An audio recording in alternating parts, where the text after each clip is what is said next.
Hello everyone, it's me. I am back. Welcome back to Retrocave.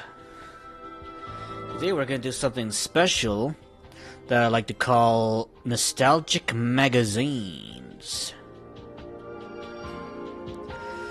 And this here nostalgic magazines is we're just gonna look up on the Internet Archive, and we're gonna start opening up some old magazines. And I guess it's a little insight with how some games that were looked fondly or not so fondly in the past, and how they were received in the time of their release, as well as prior to their release. Because, well, there was a lot of hype. There's a big hype cycle for like Halo 3 and Metal Gear Solid 2. If you know anything about the Halo 2 release, Halo 2 had this massive event prior to its release in like New York City. There was a massive lineup on the Toys R Us.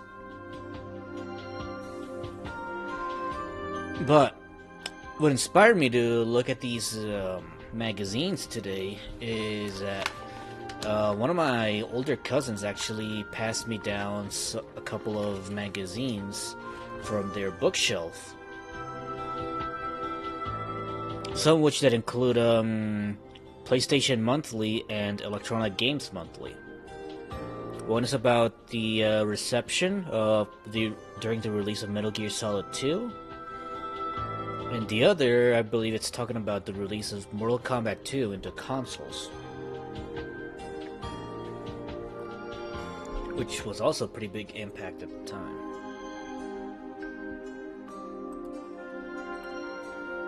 So, let's start. So, I can legally say that I own some of these magazines. Well, I only own two of them, of the magazines that we're gonna look into.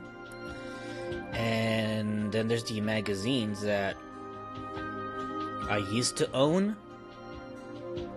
such as the Halo Reach one and the Gears of War 3 one from Game Informer.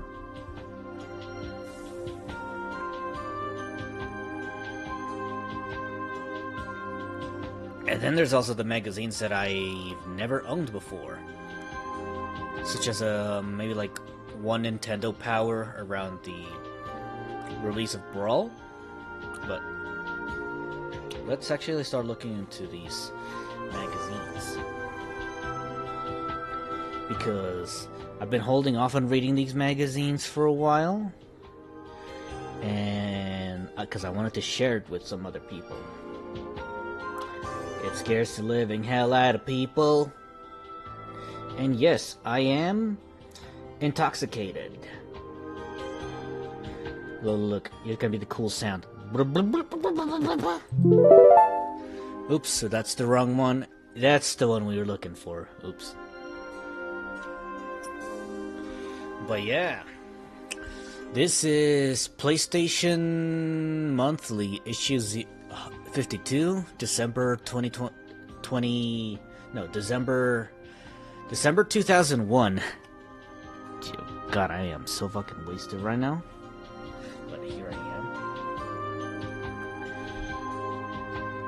So,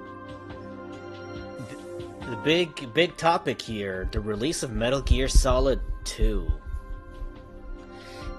Does it live up to the hype? I wonder if the author of this review will have anything to say about it. And also, just Otacon in a corner is like, "Snake! Careful, Snake! They know everything!" And there's this white chick over here. I guess she's skating? Well, that's one way to, like, road rash the fuck out of your elbows if you're gonna be dressed like that. And then there's Snake. I wonder who drew these, because I know there's another one of these PlayStation Monthly with Silent Hill, and they have this really buff ass James Sunderland. Really, it looks ridiculous.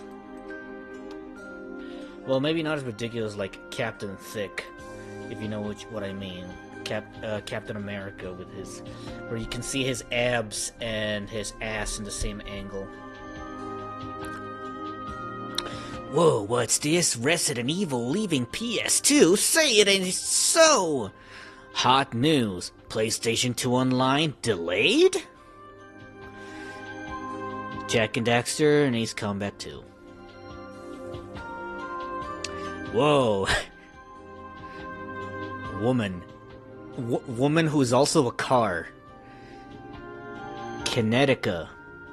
It's pure speed. By any measure, slip into a kinetic suit and feel the intense competition in your fingertips. Scale walls, cling to ceilings, pull off ground and aerial stunts, and tall futuristic tracks. Man and machine are united. Fasten your garter belt. That's not the only thing I'm fastening, if you know what I mean.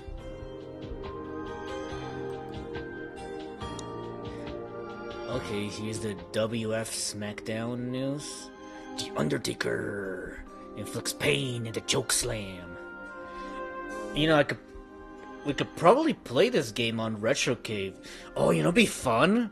What if we look into these old magazines and see like if we can get ourselves hyped up to whatever games we play on the Retrocave library? That'd be awesome. Unlike other racy games, there's no padded seat for your candy ass. The Kawasaki jet ski stand you up, just so GC wave generator can knock you back down. Wave Rally. I still don't know what game this is. I guess it's Wave Rally.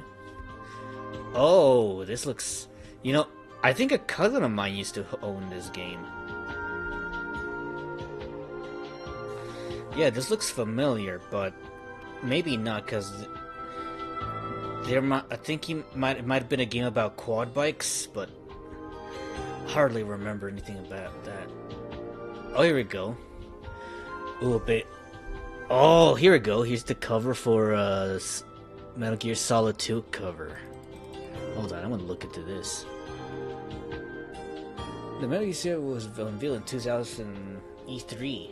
There's no way I'm going to be able to wait a year to play this game. Of course, the privilege of being the first non-Konami folks to play through Metal Gear Solid 2 comes with certain responsibilities. There are secrets about this game. Huge secrets that are absolutely going to blow your mind, and I can't say a word. Well, I suppose I could, but you'll hunt me down for spoiling the game and generally ruining your life.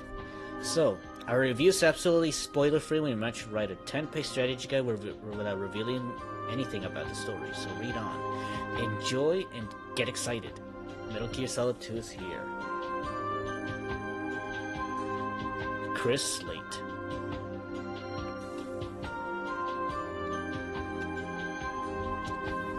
We work on the today's hottest comic book artist to create our own custom PlayStation Monthly cover. This month's illustration of Solid Snake was done by Lionel Francis Yu, who comic fans should know for his amazing work on Wolverine and X-Men. His attention to detail, talent at drawing tough guys made Lionel the perfect choice. Yeah, let's look into that art process that he's made. But a lot of initial days we were heavily leaned towards a close-up of shot of Snake from the start. Majors like this one, while very cool, wouldn't have fit or cover from it very well. It's more in line with what we had in mind, but as cool as it looks, to hold two guns, Snake never does that in the game. So after a few suggestions, Lionel went up and came up with his next piece.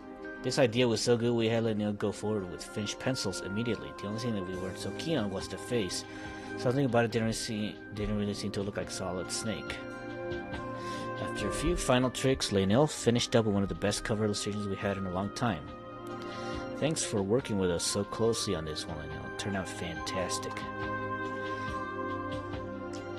And up in the next page, we have a promo for the Tomb Raider movie. Take home the year's hottest action adventure. Oh yeah, I forgot Tomb Raider got a movie. Angelina Jolie delivers. She's the ultimate superhero. So Angelina Jolie was Lara Croft in that movie. Neat. Sega Sports NFL 2K2. The amount of time between plays is not to exceed 40 seconds. I like how this guy is like, dude, what the fuck are you doing? What are you looking at? So I'm like, and the black guy is like, I can't fucking believe this shit. Like, I can't believe this is happening. I'm just trying to enjoy the PlayStation 2 game, and these fuckers are like making noise and they're trying to kiss each other, looking out the window. Like, what the fuck are they doing over here? Ah, here we go. Wait, this is the same cover, right? Because like the cover, the coloration is a lot less exaggerated. Cool. Jak and Daxter, Tony Hawk 3, Ace Combat 4. And then here we go. The Metal Gear Solid 2 full review at page 36. Welcome to my world, Tony Hawk's Pro Skater 3! Enter the ultimate skater world. Weave through traffic, avoid annoying pedestrians, and cause natural disasters as you start to 8 massive living levels in the ultimate skating challenge. Skate is the legendary Tony Hawk. Oh my god, it's John Tony Hawk.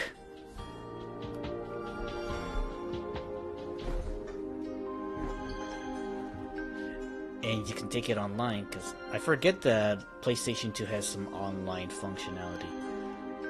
Please wash your hands before returning to reality. The next level of interactivity is here. What game is this? Stealth, strategy, sheer firepower, charismatic master manipulator. Deus Ex has voted Game of the Year. Oh, this is Deus Ex for PlayStation 2. I think I have that in the library, so that would be interesting to work with.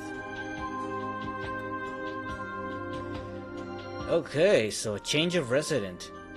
Oh, yeah, so I guess this is some pretty big news back in the day that PlayStation Resident Evil was gonna have some GameCube exclusives, which were I think were Resident Evil 2 and the Resident Evil 1 remake.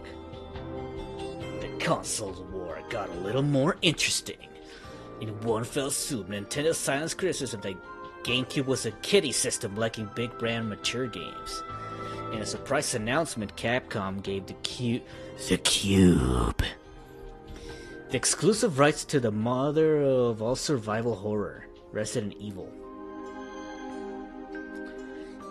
PS2 gamers, eat your hearts out. Here are early screens of GameCube's remake of the original Resident Evil. Jealous, anyone? I do have the Resident Evil 1 remake. It's fantastic. Yeah, I'd be jealous too.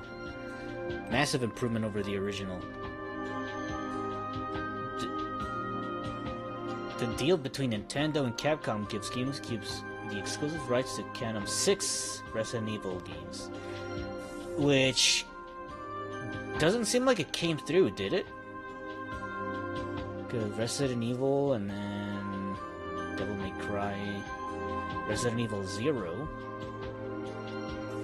ports of Resident Evil 2, 3, and Code Veronica. GameCube will see the true continuation of the series with Resident Evil 4. For PlayStation 2, but since switched over. Mikami was joined by game designing legend of Shigeru Miyamoto. He uses that creating games for multiple systems subtracts from developers' hands-on time and experience with a single console. So yeah, this was a pretty big deal with back in the day when Resident Evil came out, which is a very influential game at the time. And just the fact that it was a GameCube exclusive at the time, along with the Resident Evil remake. So, I guess it must have been pretty big. Sort of like when, I guess, Sega had a similar exclusivity deal on the Wii U era, but it kind of bit them in the ass because they had Sonic Lost the World and Sonic Boom Rise of Lyric, which is considered like the worst game since Sonic 06.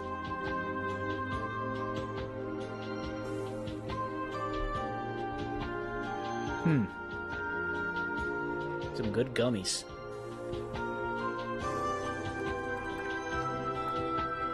What is exclusive to PS2?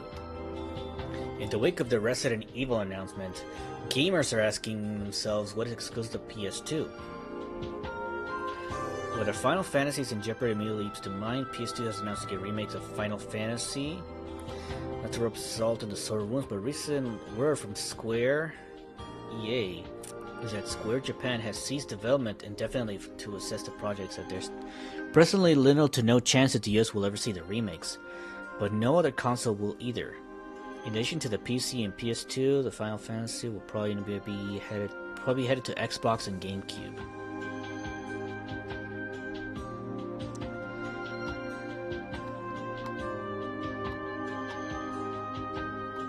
PS2 Tomb Raider Next Gen series like Ace Combat and Tekken are still mainstays in Sony, but PlayStation 2's attractiveness is proven by important newcomer Sega, which is supporting Sony with more titles in the here and now than any other console like Virtua Fighter 4. On the other hand, Xbox and GameCube have either snatched games from the PS2 lineup or stolen their thunder with later expanded versions. Xbox has pilfered limited or permanent exclusive rights to games like Munch's Odyssey, Halo, Dead or Alive 3, Dino Crisis 3, Dead to Rights, and the Matrix games, and Xbox games like Blood Omen, Silent Hill 2 Director's Cut, Genma Onimusha, Grand Theft Auto 3, and Metal Gear Solid X. If that's still in the works, details have been closely guarded to prove that some of the most beloved series are not sacred. Metal Gear Solid X. I have never heard of that. But considering where we live now, we certainly did not get a Metal Gear Solid X, unless that somehow got turned into Snake Eater. That's probably the case. Because I have never heard of Metal Gear Solid X prior to now, so must have been some interesting speculation back in the day.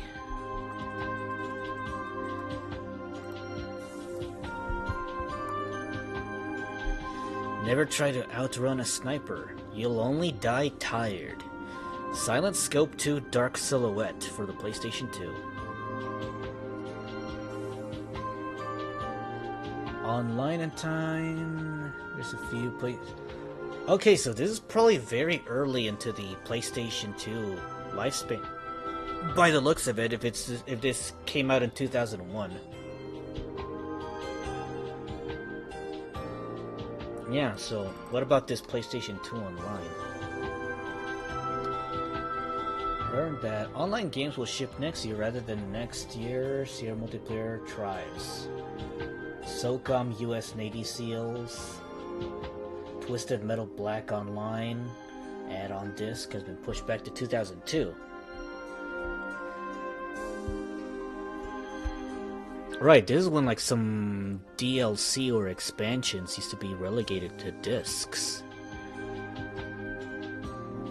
Sort of like Halo 2 had this back in the day too, when they had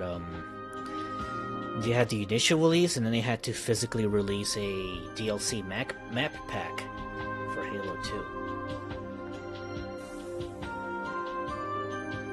They used to reeling in the terrorist attack perpetrated. Oh, this is right. Right, 2001 is when 9/11 happened. Y'all remember that? Like the good old days after 9/11. The U.S. still reeling from the terrorist attack perpetrated on the World Trade Center and the Pentagon.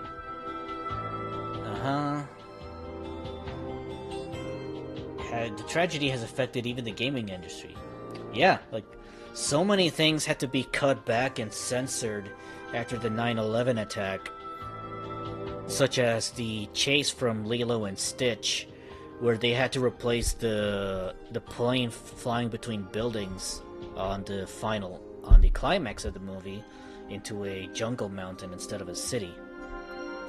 And they also cut out in Metal Gear Solid 2, I heard that they cut out this scene where the Arsenal gear crashes into Washington, D.C., coming out of the ocean. which is why like the game kind of just randomly cuts from Arsenal gear to the roof of the White House, I believe is what it was. Actually, I have yet to play Metal Gear Solid 2, but like I just remembered like Metal Gear Solid 2's final boss was a very hard cut between those two cutscenes. The terrorists win when you give people reminders. Hey Zion, you arrived just in time. And yeah, I guess this guy over here is talking about how 9/11 still impacted people, and yeah, like it definitely did impact a lot of entertainment that came out during the time, like Metal Gear Solid 2 and Lilo and Stitch, particularly on their climaxes of their stories. But yeah, here we are looking at these old gaming magazines from back in the day. This is from 2001. This is PlayStation Monthly, during the release of Metal Gear Solid 2. So, this one was a pretty big deal. Go to hell, come to Eden. Project Eden. What is this one about? Play single player mode or with up to 4 other players in multiplayer. Tread lightly, the depths belongs to the twisted cults, mutants, and hideous creatures that were never meant to exist. Project Eden. Anybody know anything about that?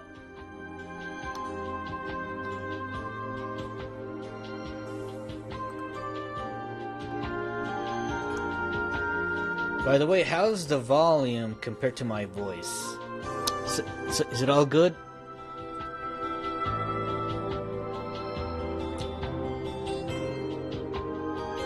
I turned it up a little bit so that I can actually hear the...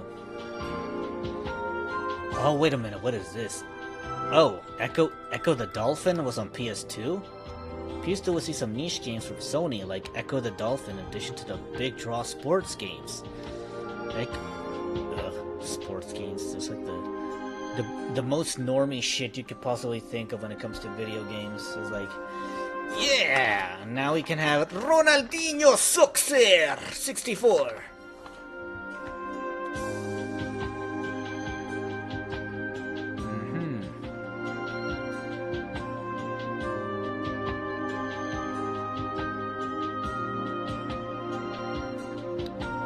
Sega looking to unseat EA as a third-party publisher. I actually don't know if that actually happened or not, but anything to just put a hurt on EA is a win to everybody, because fuck EA.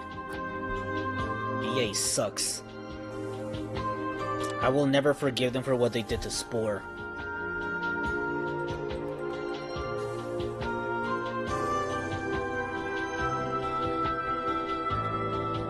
Whoa, what the hell?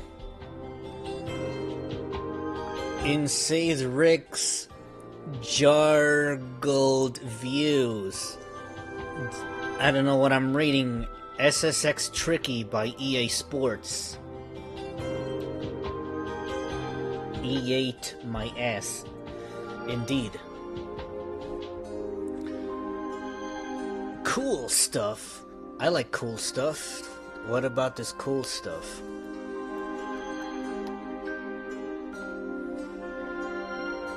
Metal Gear Solid 2. After what seems like an eternity, Snake and Metal Gear Solid 2 are finally upon us on November 13. But even after all the hype and issues coverage, try not to forget all these other games out there, like Jak and Daxter, and Maximo, State of Emergency, Spider-Man the movie. I don't think it was even...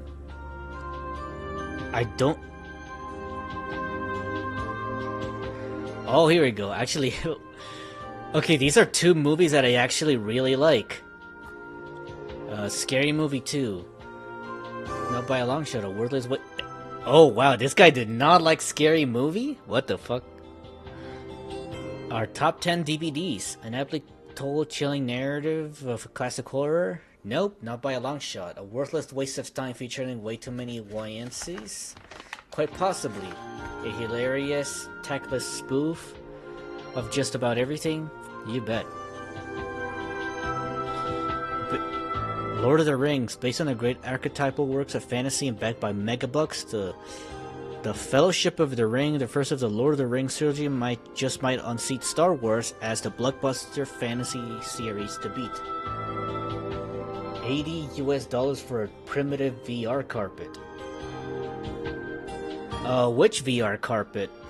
I'd like you to elaborate. Oh, you're talking about this thing, right? Thrustmasters Fighting Arena, $79.95, available now.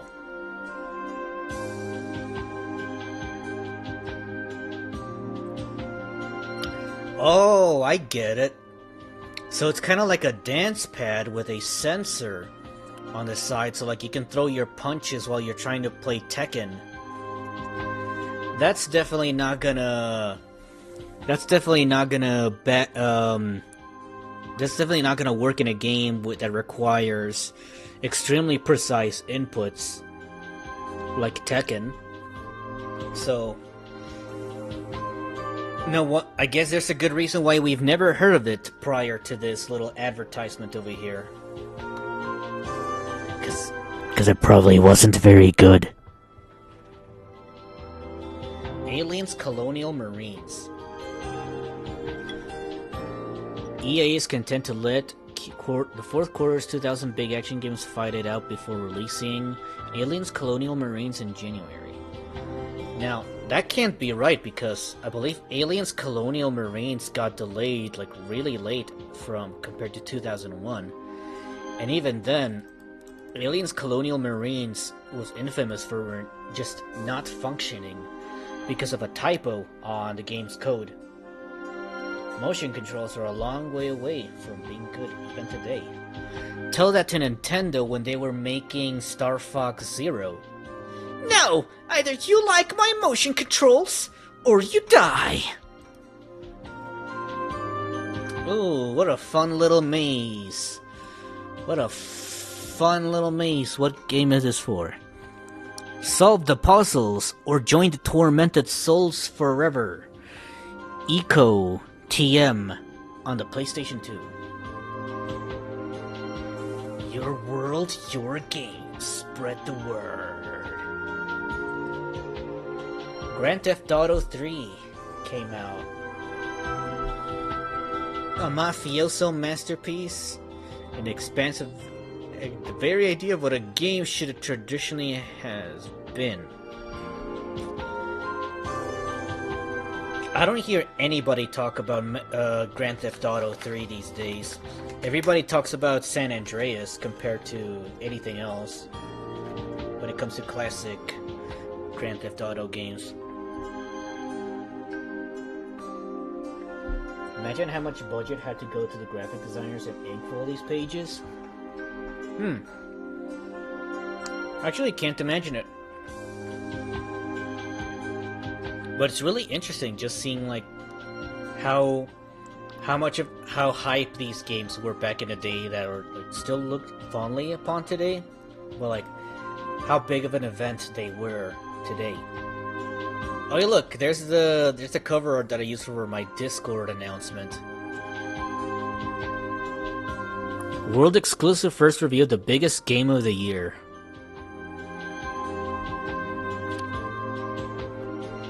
Ace Combat 4, Batman Vengeance, Capcom vs. SNK 2, Crash Bandicoot, Guilty Gear X, Half-Life, Harvest Moon, Metal Gear Solid 2, Tony Hawk 3 for the PlayStation and PlayStation 2. Oh look, it's a little... Oh, it's Half-Life, look. Be sure to check out these top games, Crash Bandicoot and Half-Life. Yeah, I'd say they're still considered top games. Well, people really miss Crash Bandicoot and Half-Life. Okay. What are you talking about, alright? No messing around. Does it live up to the hype or not? The answer is yes, yes, yes, and no. It's not going to be tough to explain myself without spoiling the game's many twists and surprises, but I'll try my best. If you want to be spoiled, you can read our massive Metal Gear Solid 2 strategy guide for more insight into what I say here. First, the obvious. The game is drop-dead gorgeous. It's a shame that titles like this weren't available at PlayStation 2's launch because it really shows what the hardware can do. Hyper-detailed environments, amazing special effects, 2 reflections and shadows, all at a smooth 60 frames per second. This is what next-gen gaming is all about. The game controls just like the first Metal Gear Solid 2 with plenty of new moves for Snake to put to use. You can now hop over rails, hang on by his hands and drop down on guards, peek around corners, perform a diving roll, and more. The real depth, however, comes from an amazing level of interaction between Snake and his enemies. The guards are much smarter this time around, and it takes detailed strategies to confront them. You can put a guard to sleep, take him hostage, distract him, destroy his radio so he can't call for backup, scald him with hot steam, wield his legs to keep him from running, wound his arms to keep him from holding his gun. The list goes on and on. You're trained with a guard that has rare gameplay magic that's hard to put into words. That amazing pick up and play quality that the classic games all seem to have. Solid Snake. Badass, as tough as he is tough, he tries to avoid fighting and killing. His new tranquilizer gun will help. I take it all for granted, but page layout and photoshopping skills like this may be easy to do on a phone, but at the time you needed expensive programs and all the PNG resources.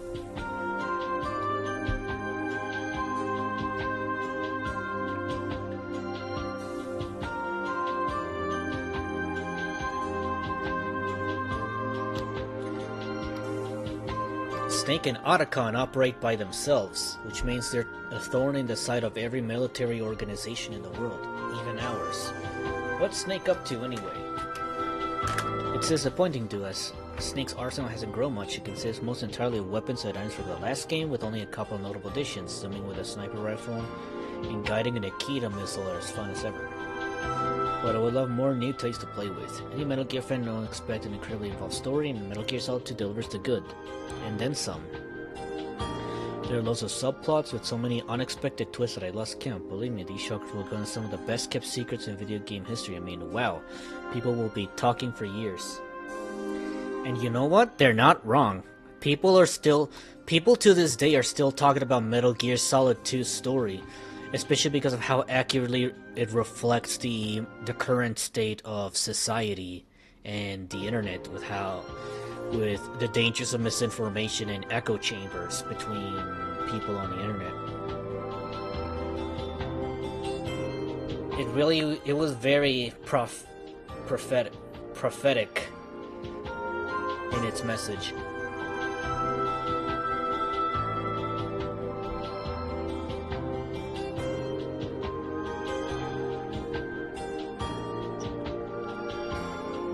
The story runs into some trouble later on. Eventually there are just so many subplots, double crosses and double crosses, that the story becomes an unwieldy beast. Like developers try to squeeze too much stuff in, the game focus shifts away from the strength of its characters and gets bogged down in political and philosophical mumbo-jumbo that isn't as compelling. I do like the fact the story has many deeper meanings and undertones, but sometimes it's laid on so thick that it gets difficult to figure out what's supposed to be going on. It's one of 2 reasons why I've had a hard time deciding how to score this title. The other is that the areas you explore earlier are more interesting than the rest of the game. Don't get me wrong, the remainder of the game is still amazing, but just doesn't live up to those first rooms, the ones from the Metal Gear Solid 2 demo disc, which have been polished to perfection.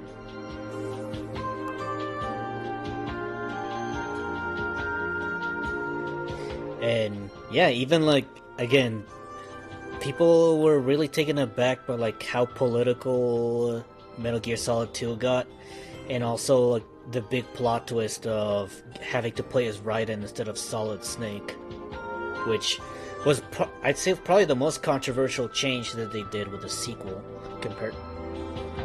So much so that the next 2 games were strictly about Snake. Well, 3 was about Naked Snake, and then 4 was about Solid Snake again, but he was an old man. Okay, what's in this page?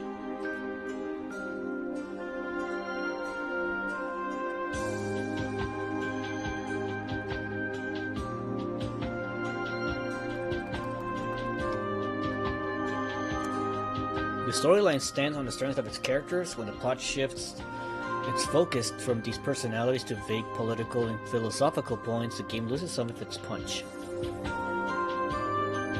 If there are any disappointments to be found in Metal Gear Solid 2, it's because the game raises the bar so high that with parts which are only very good seem subpar. I decided to go with a score of 10 because while the game isn't perfect, it generally plays at a level even higher than our scoring system will allow. I don't want anyone to mistake the fact that this game is plenty good enough to be considered a true classic, a game that will continue to hold in high regards years and years from now. So despite a couple of rough spots, Metal Gear Solid 2 is still a no-brainer for PlayStation 2 fans. Buy it, you'll love it, you'll scratch your head at some parts, but you'll still have wet yourself with excitement so many times that you won't really care. Most games will be lucky to have just one classic moment, a scene that makes such an impression that gamers talk about it for years. Metal Gear Solid 2 has nearly every hour. The game takes about as long to beat as the first one, which is fine on me after you beat it. You can interact with just about everything you see, such as this seagull. If you kill enough seagulls, Colonel will tell you, like, right in. Do you actually enjoy abusing helpless animals? Gah, even Snake can win this battle. I squeezed nearly 20 hours out of the demo version, so I should be playing the full game, what, a year? There are hours in cinema all done in real time. In-engine cutscenes. Some kind of Atari advertisement on this other page. I think it might be a Virtua Fighter, based on the commands. Oh, never mind. Splashdown. The waters of Bali, poured up with the Great Barrier Reef, ready for the Venice canals. Ugh. I'm gonna be so fucking wasted by the end of this stream because I'm just consuming some alcohol and crash ass. Crash ass. Oh, why does Crash Bandicoot have a shaved ass?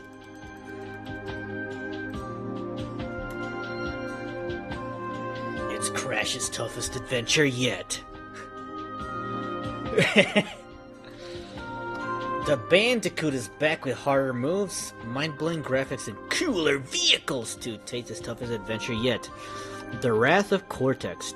It's just going to be like the good old days, only better. More pain, more gain. The perfect game for masochists everywhere.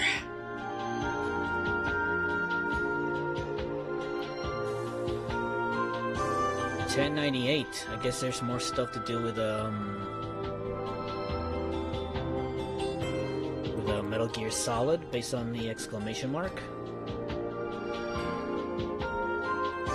Oh, Guilty Gear X.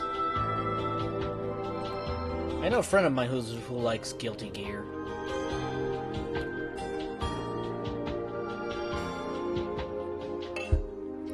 Guilty Gear's strength lies in its game engine, most closely resembles a combination of Darkstalkers and the Versus series, which means that players can execute numerous special moves, chain combos, air combos, and super moves in complete fluidity.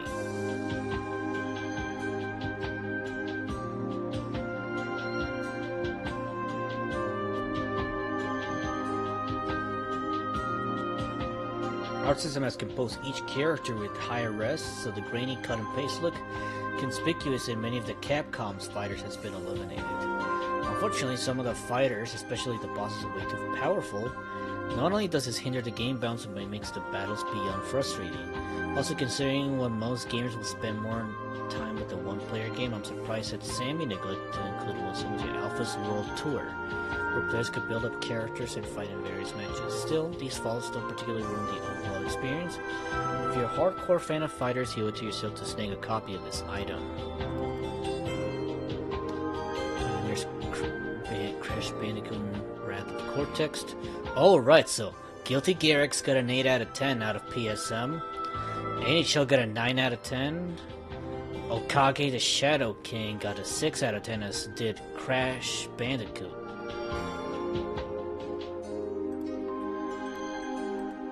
Oh yeah, look at that, it's getting closer. Okay, here's a big one, Half-Life.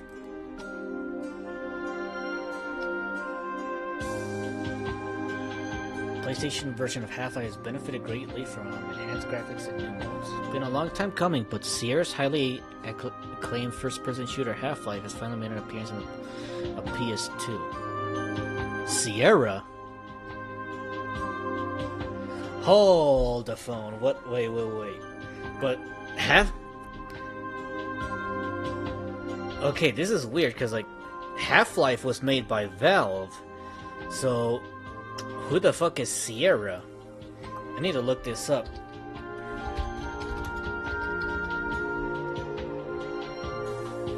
Sierra Studios for Windows.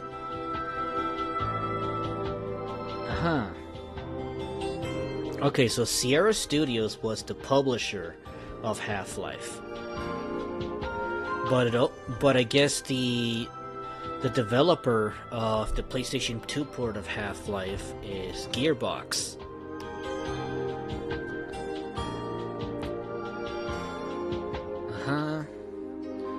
Controls are way later to auto-targeting system, aiming and switching between enemies extremely easy and the constant 60 FPS aside from a few hiccups. Being said, Gordon responds like a dream.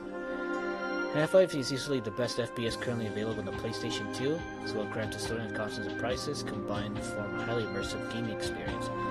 Aside from some annoying load times, there's nothing else major to complain about. It's pretty impressive when you consider that the PC game was originally released back in 1998 and it's just aged well over time. So, during this time, Half-Life has only been out for 3 years.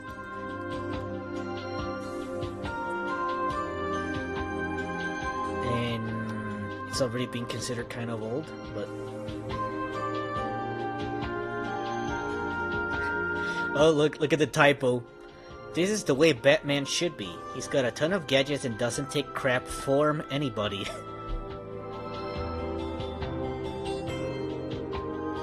So this is like a action game that seems to take after the Batman animated series. Ubisoft.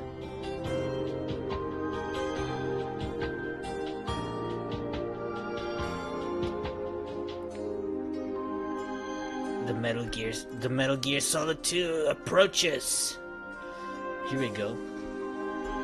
Here's the main event. Metal Gear fans, grab onto something. You're about to be amazed. Again. Grown men have been known to weep at its magnificence. Metal Gear Solid 2 has once again stunned us, and we are once again on our knees to Kojima-san and his heroic team. As of now, we see nothing, absolutely nothing, to suggest there will be a better game of any system this year, period. The Metal Gear Solid 2 glazing never stops. And it's still not stopping today. Oh, it was just an advertisement.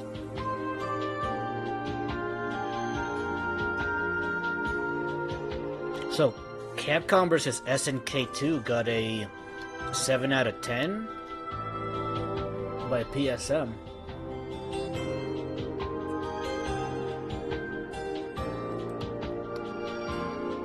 A lack of conspicuous personality to call its own.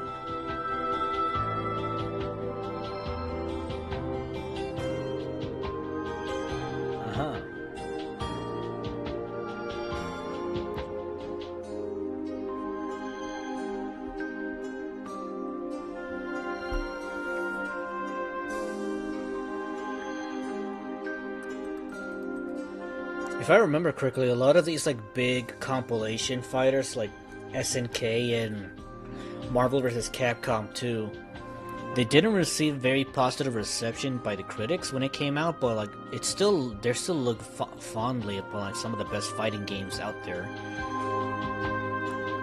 She'll break your heart with a 44 slug. The operative, nobody lives forever. The Best single first-person shooter of the year is back. With over 60 levels of hardcore gaming adventure, you'll discover 4 never-before-seen levels and get a taste of Kate Archer's criminal past. Armed with 30 unique weapons, fast vehicles, fast wit, and the stealthiest moves around. She's ready to take on any enemy. Are you? So, The Operative. I have never heard of this franchise. I'm sure we might have a chance to look into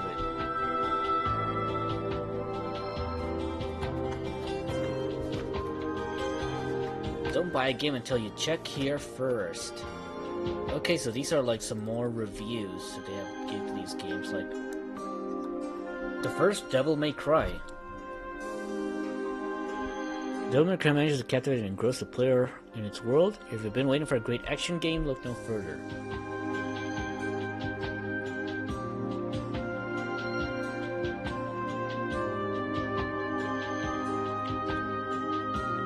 Silent Hill 2, this one's a big one. A 7 out of 10. Any fan of Silent Hill, the survival horror genre, will certainly enjoy this sequel despite it being slightly disappointing. If you're not partial to the genre, rent it first.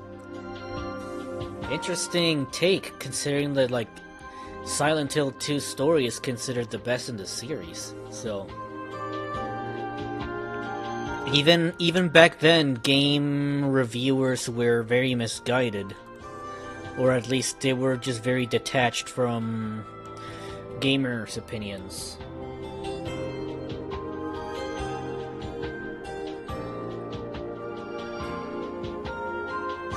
There's a lot of games over there. Dark Summit. Portal Runner, what is this? The mother of all catfights. And look at this. Oh, look at that CGI dinosaur in the back. You can't even see him. Oh, so it's like, so it's a half. So you're playing as a half-naked woman riding a lion, and you're fighting aliens, dinosaurs, and dragons. What a deal! One of the best first-year PS2 titles. Vicky G. Shooting, puzzle solving, and multiplayer.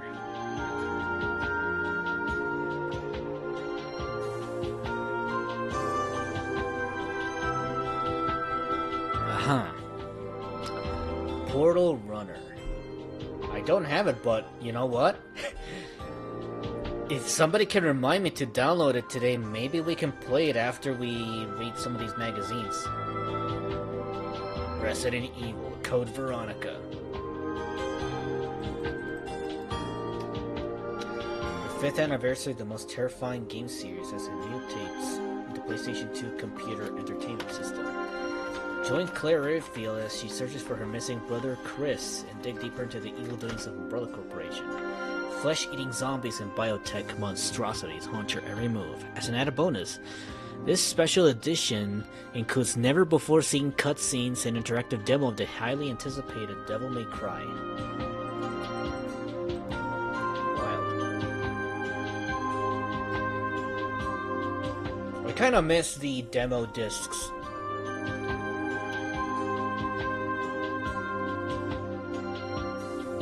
Although I kind of grew up in a generation where you can just download demos from games and you don't really need to have physical discs for them, but it was a very interesting time because a lot of the presentation of those demo discs were different from the final game.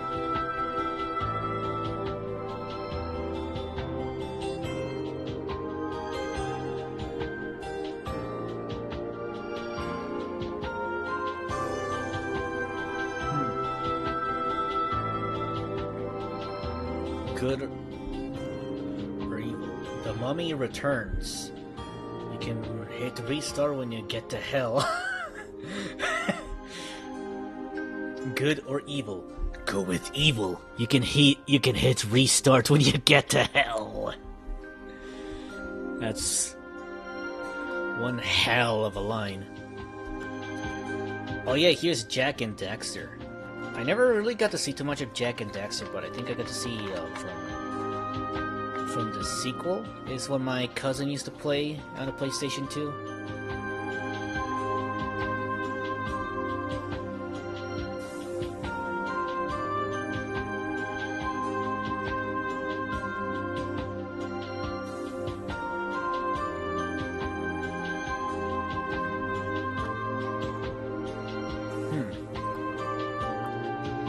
Dragon Warrior 7.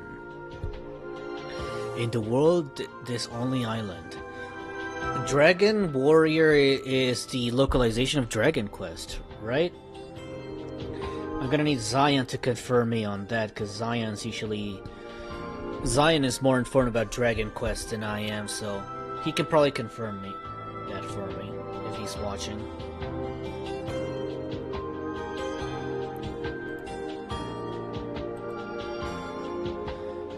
Smuggler's Ruin Hostile Territory. The ultimate off-road driving adventure returns to the PlayStation 2 computer entertainment system this fall. Yeah, and it's one of those, very gray and brown driving game, by the looks. What are you, Vampire Knight? Eve of Extinction. So, this is some kind of beat-em-up game? You know, this is really good for just learning how many different games we could try out for the PlayStation 2, because these are some wild-looking games, like Eve of Extinction. Never heard of this one? It's some kind of beat-em-up.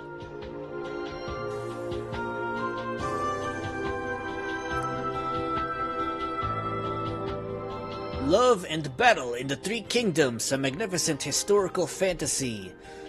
Oh, which game is it though? Because you're not really telling me. I don't see a title for it. It looks familiar though. Is this a Soul Calibur? I can't tell. Ah, oh, I get it. It's like one of those little coupons that you can tear off the page. It's Kessen 2. More dynamic battles, more dramatic action! Wow! Wow! So what is it exactly? Some kind of RTS? Xeno Saga Episode 1. Sci-fi RPG. Shifters. The appearances are only not deceiving. They're deadly.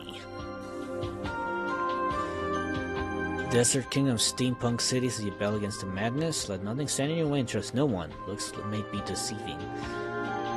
So, I guess somebody really liked Bloody Roar or whichever other franchise. It also looks like kind of like Animorphs, where the characters turn into monsters and they fight each other. Cool. Shifters, huh? If I can find a ROM for that, that'd be fun to try out at some point. Onimusha. Sounds familiar. By Capcom. Jade Cocoon 2. Monster breeding and RPGs come together this Christmas. And it looks like it's a Japan exclusive because it's not even localized.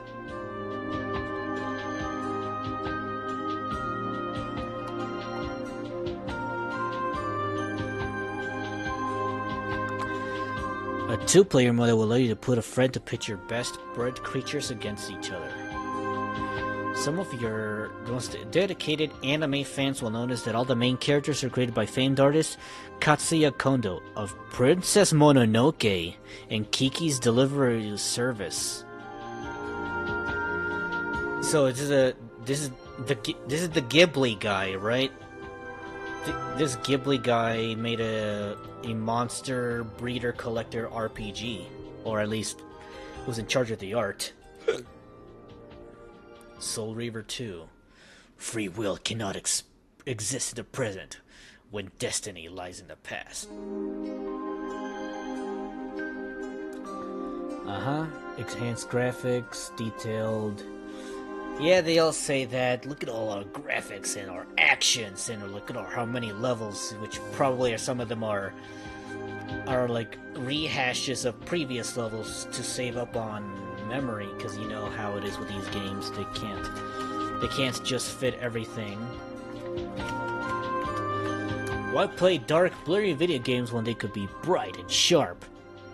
TV enhancement, huh? Metal Gear. So, what are you advertising? The VGE from New Wave Technologies. This revolutionary video game enhancer gives your games advanced brilliance and clarity. Plus, it works with all video game consoles, including those that play DVDs. So stop playing in the dark and start seeing the light of the VGE video game enhancer.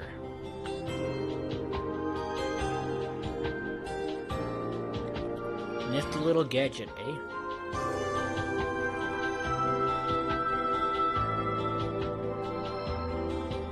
RoboCop. Play this game or there will be trouble. Loosely based on the 3 movies, RoboCop throws you into the metal shoes of Alex Murphy as he takes on omni-consumer products and wages a never-ending war against crime. Yeah, it looks like a third-person shooter with a lot of techie UI with unnecessary jargon, because to convey that it's a robot. But yeah, so Batman Vengeance seems to be directly based on the Batman animated series.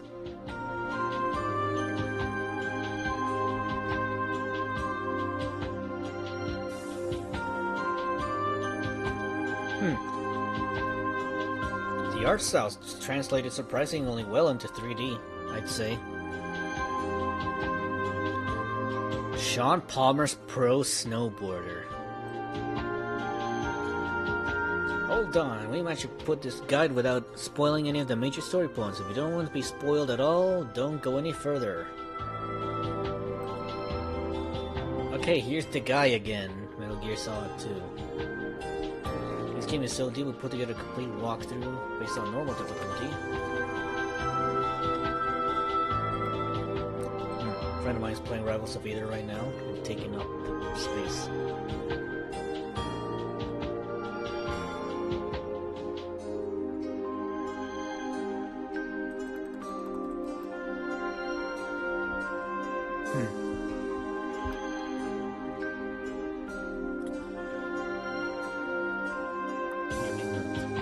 Snake will automatically lock onto her. She targets you to cover a control diving roll.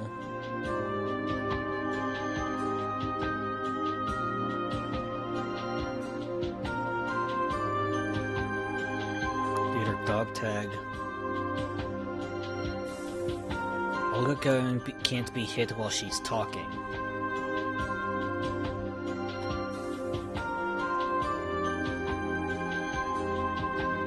So yeah, look, they are very clearly trying to, they're definitely trying to hide that Raiden in the game. Ah, here we go. This is the one that I was looking for. Run, shoot, think, live. Half-Life is the most frightening, intense action experience available and includes Half-Life Decay, an exclusive new split-screen cooperative game. Best action game ever made gets even better in the PS2. I don't know about that, because I don't think shooters play very well in controller compared to a mouse and keyboard. But that's just me. But yeah, look, there's Half-Life Decay. Weird little spin-off.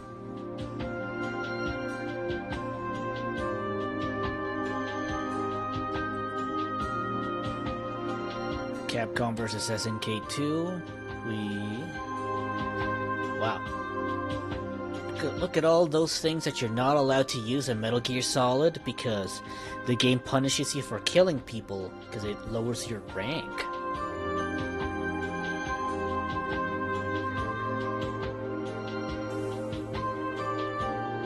Yeah, see, look, a lot of the shots here are intentionally put in third person or first person, I mean, so that you can't actually see Raiden in these images.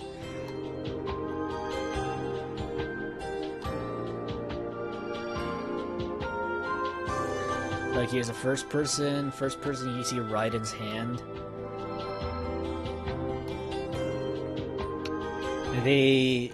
They were really scared of like the storm that was about to come when gamers realized that you don't play as Snake in Metal Gear Solid 2. Boy, oh boy.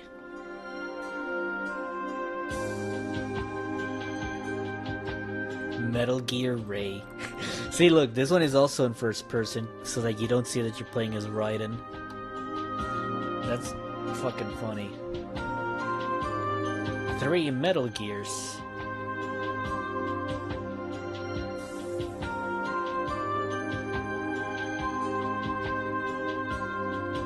Until the story cinema takes over, which we would call cutscenes. But I guess the term wasn't official. Oh, wait a minute.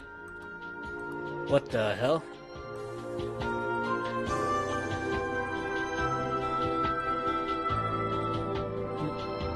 No, there's a page missing on this magazine because the Silent Hill 2 promo is to be 2 pages. Where like, you might survive, but your mind will be scarred forever.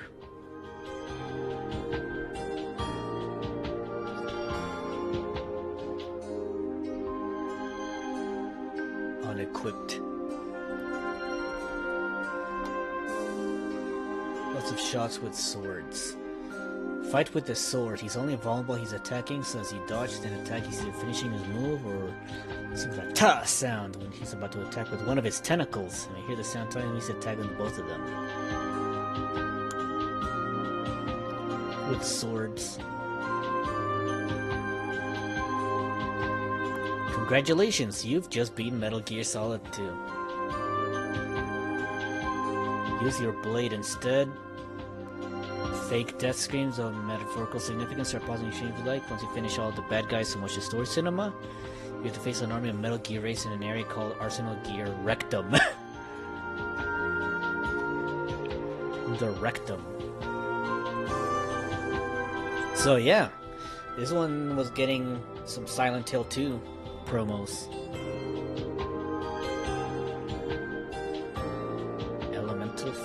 Go Die Elemental Force for the PlayStation 2. Is this the original Avatar?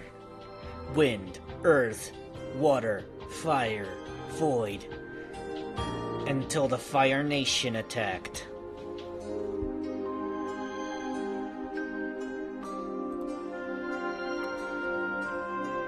Homer, you're driving like a maniac. Oh, Marge, roads are just a suggestion, like pants.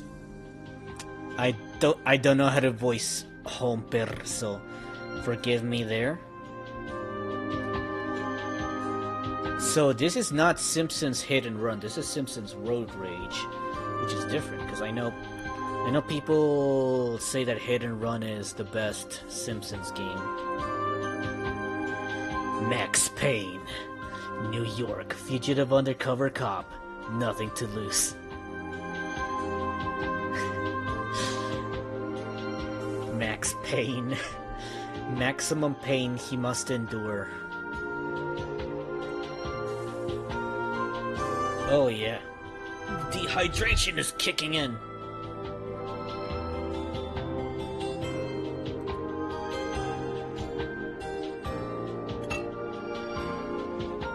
Secret modes and characters in Capcom vs. SNK. Rugal B or Akuma. You must obtain enough groove points.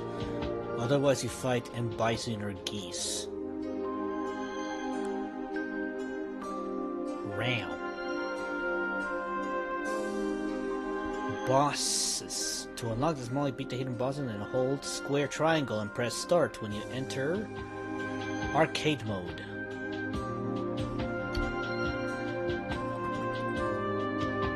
Hottest cheats. Oh.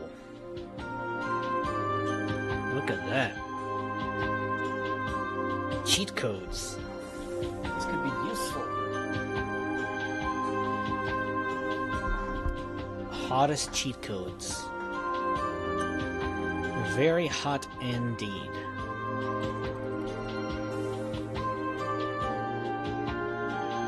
Like change the color of monster blood, up the amount of ammo, turn off the noise filter. Playing game all the way through Silent Hill looks like a completely different game with the filter off. Just amazing how those high res textures actually are. Playing through the game a second time will also give you access to that chainsaw. Play through the game a second time, there's a hidden subquest about halfway through that will open up a fifth incredibly weird ending. I believe they're talking about the dog ending as well.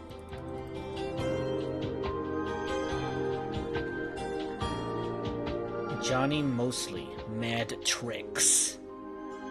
Go huck yourself. Mad air, mad attitude, mad tricks. Tricks are for kids. Yeah! There's the Guilty Gear X. Dynasty Warriors 3. A warrior worth 1,000. Battlefield action with over 20 intense stages and 40 playable warriors. Bone-crushing moves. Massive elephant troops. I've seen some of the Warrior series because of Hyrule Warriors and Fire Emblem Warriors, but I've never seen the original Swords of Dynasty Warriors. Oh? Hold up. Games need an awards show. We've all seen those award shows on TV for sports, music, movies, and so on. What I want to know is, why aren't there any award shows for video games? If they won't put it on TV, then why don't you guys do something like that in your magazine? I think it would be pretty sweet, even though Final Fantasy VII would win most awards. Well, tell me if you can. Video games are a funny thing, especially when it comes to mass media. Games don't get much coverage in the Associated Press or TV except for when they're the subject of litigation. However, the video game industry does have its own awards called the Academy of Interactive Arts and Sciences. The best of E3, Also reported last issue, there's a key called G4, which might host such presentations.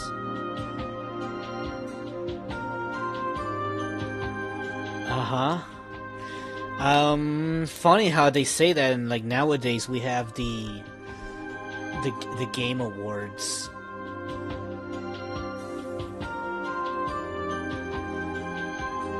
Some educated mathematicians will find that 70% of frequent PC gamers, about 50% of companies are age 18 and older. It means that well over half of games are little kiddies. So what do you mean by porno games? There aren't simply any sex in console games. Watching TV may be a better choice, but I might warn you, I heard there might be some porno there too. How come adult games are made? Adults don't play games. If they do, it's rare. It's the only thing that adults can do that kids rule at. Games are supposed to be fun and take you to another world. What's so fun about porno games? I don't understand why anybody would want to play something so stupid. I'll just watch TV instead. I don't know. I think more adults are playing video games now than they were before, so that sentence certainly did not age well.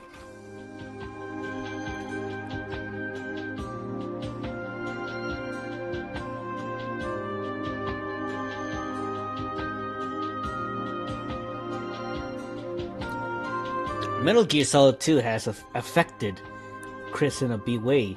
We thought he was kidding at first. Shh, Snake to Randy. I'm at the sneak point. Shh, Bill to Snake. Quit goofing off and get back to work. Otacon here. Perhaps you might want to help me. It's about Snake and how I feel about him. After all the time we spent talking over the codec, I feel very, very close to him, but I can't bring myself to tell him how I really feel. I wish I was as strong as he is. PSM, could you pass me my message to Snake for me? I want him to know that his mullet haircut has got to go. The guy's driving the chicks away from the both of us. Otacon. That's funny because I recently just had a mullet haircut. So, by that logic, me having a mullet like Snake would make me a pussy slayer. But alas, it's gonna take more than a mullet haircut. Freeze! Snake needs a new pair of shoes, so hand over the wallet. Oh, tough guy hero. Oh, you asked for it. Click. Huh. Changed my mind. You're free to go. Bam! Kicked his face so hard he did a backflip.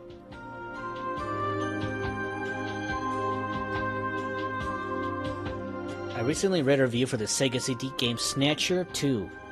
Names used in a game were Metal Gear and Outer Heaven.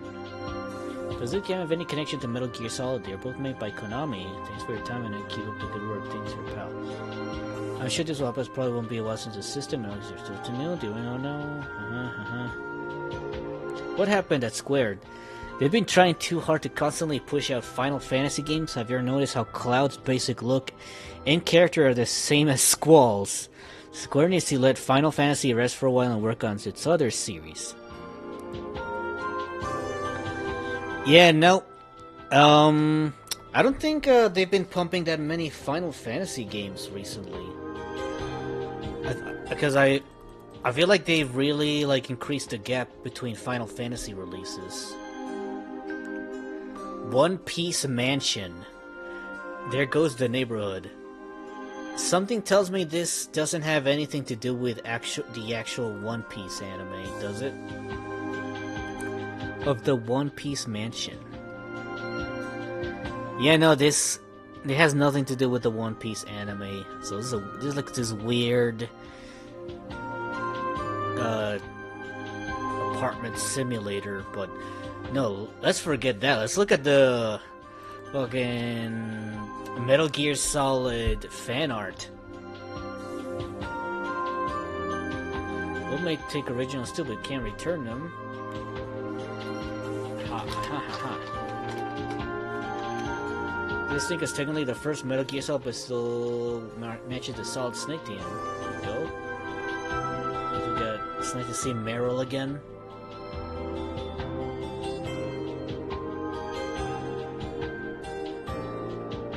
Solid Snake, 2,166 polygons. So even then, somebody is made fan art from making 3D models.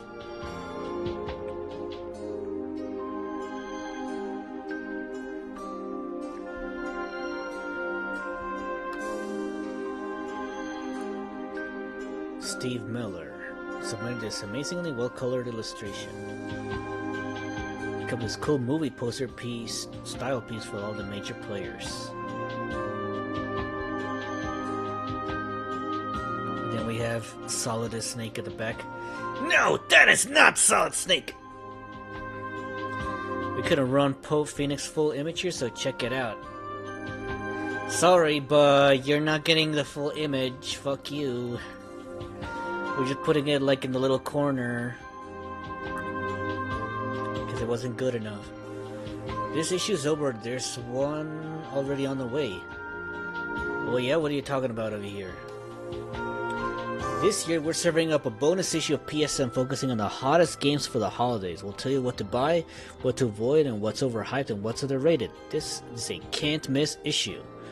We've checked in the Metal Gear Solid 2 and Devil May Cry, and next issue we'll finish reviewing the season's biggest titles like WWF SmackDown, SSX Tricky, and James Bond Agent Under Fire. Yowza.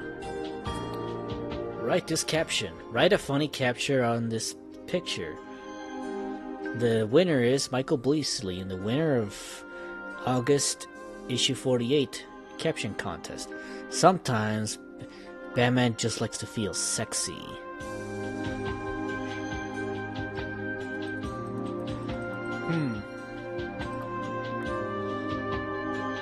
Best things in life are fast. Thunderstrike. Retro mags. Oh, look at that. Our goal is to preserve classic video game magazines so that they are not lost permanently. Check at that. Even in 2001, people are trying to preserve old gaming magazines. Devil doesn't know it yet, but there's a bullet with his name on it. So this is when Devil May Cry was still fresh out of the frying pan. And that would be the end of that, huh? Okay. Wow. So we just went page for page on this magazine, huh?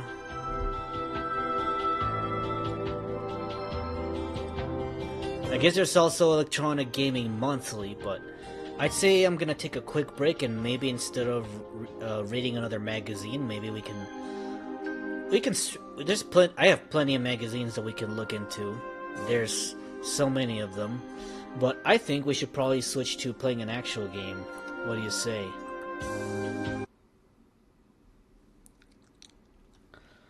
I think we should. I kind of want to get back into some Yoshi story after this, so let me take a BRB, rehydrate, and then I guess we'll play a little bit of Yoshi's Island, and if I feel like it, maybe we'll start reading this Electronic Gaming Monthly as well. So check this out.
Hey everyone, I have returned!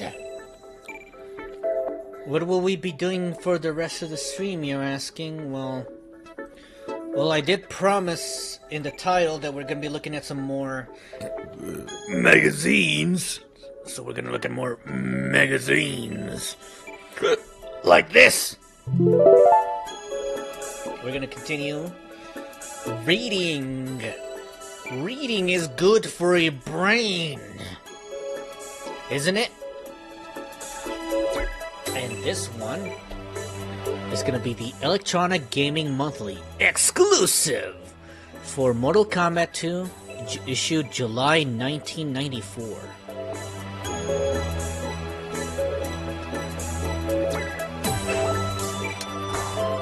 Oh, wow. Yeah, so you can tell, because this is 94, so this is around the era of the late Sega consoles before the Dreamcast, but around the SNES and Sega Genesis. So it seems like to be like, no wait, 94. No, the 94 is kind of like in the middle of the SNES era, isn't it? Like the 16-bit. Either way, this is a cool cover with Kitana, Melina, Baraka, Shang Tsung, and Kintaro. You guys finally made it to Sega. What do you say? Sounds like a sweet idea. It's about time, so chill. Great. How about a hug? Thank you very much. No crab babies allowed. Welcome to Clay Fighter. EGM.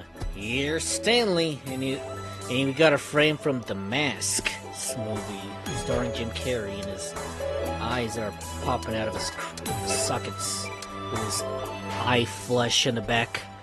Yum. I'm gonna lick his eyes. Licky licky.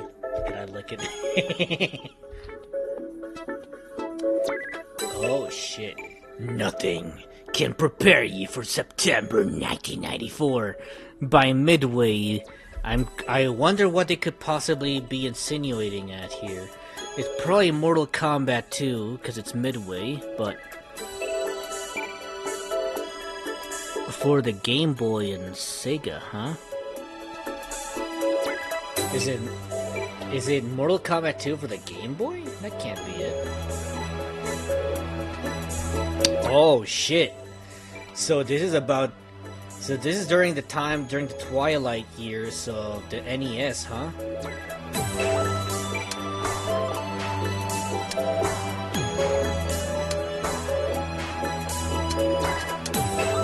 With the apparent death of the faithful 8-bit Nintendo 8-bit systems, I look back where we've been forward to where we are headed.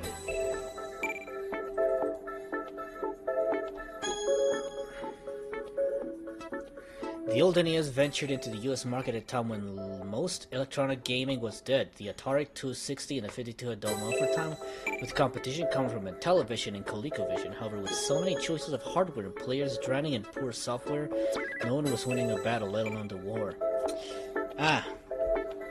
This must be talking about the video game market crash. Sure would be nice to have one right about now, but I don't think it's likely. Pringles are good. Pringles are really fucking good. What am I... I'm gonna be chewing into the microphone, but holy fuck.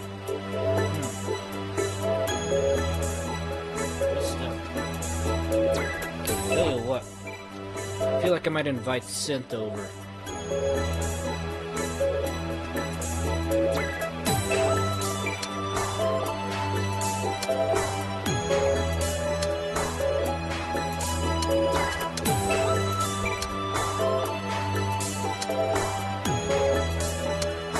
Actually, I don't remember Synth's actual name, so I'll do that another time.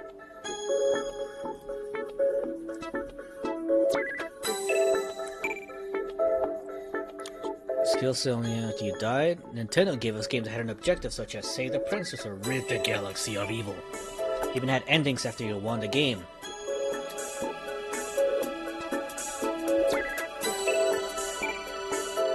The repetition of history seems all too common and might be headed to the faithful direction. We're now at a time where the 16-bit machines dominate the game scene, but this industry is busting by multimedia and other big words to draw attention to their products. Several companies either have released newer, more powerful hardware, or are planning to do so. What does it mean for consumers? Way too many choices. Don't get me wrong here. Choices are what make this country so great. But that doesn't mean there aren't problems, including video games. Ed Semrad mentioned his editorial in 1993 showed there are too many systems for the Christmas season, and the list is growing by leaps and bounds. Take a look at the Saturn, NEC 32-bit, Project Reality, and the much-hyped Sony PSX. The PSX is the PlayStation 1, right?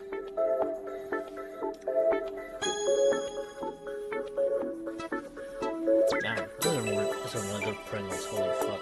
I haven't had this flavor in a hot minute.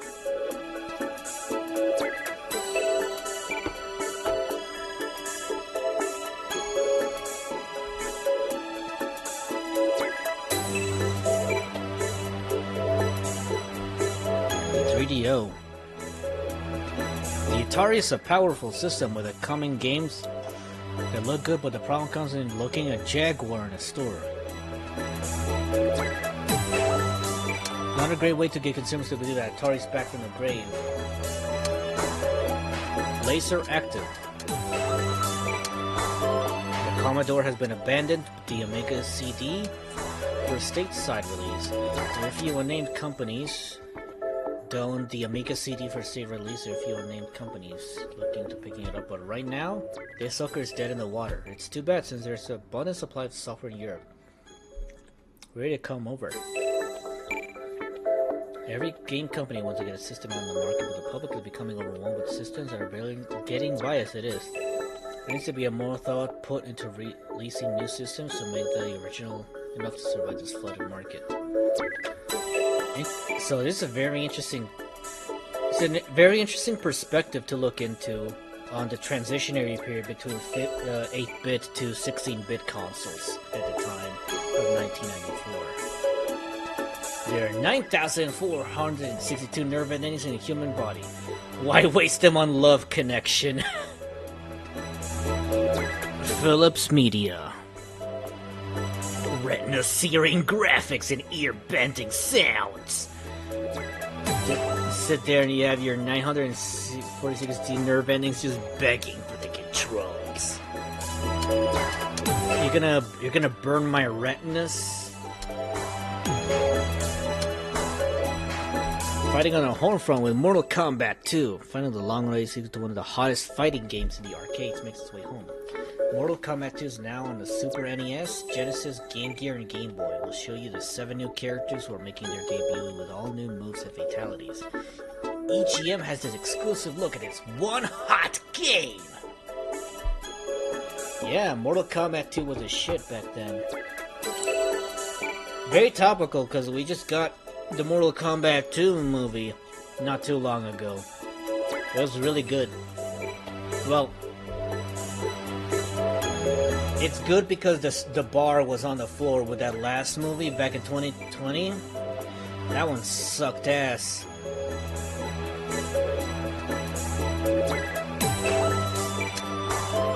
Marvel cards.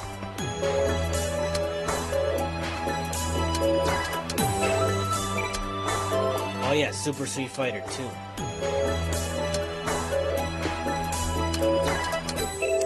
Oh shit, look at this one.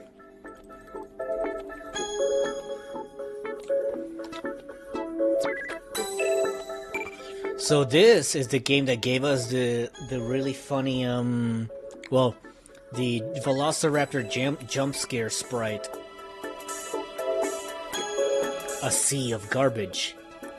I've been into video games for about 5 years, and I've had at one point another leading game system. I realized a recurring problem with most translated games that they don't meet the standards, so they issue these big name tags and attach even bigger prices.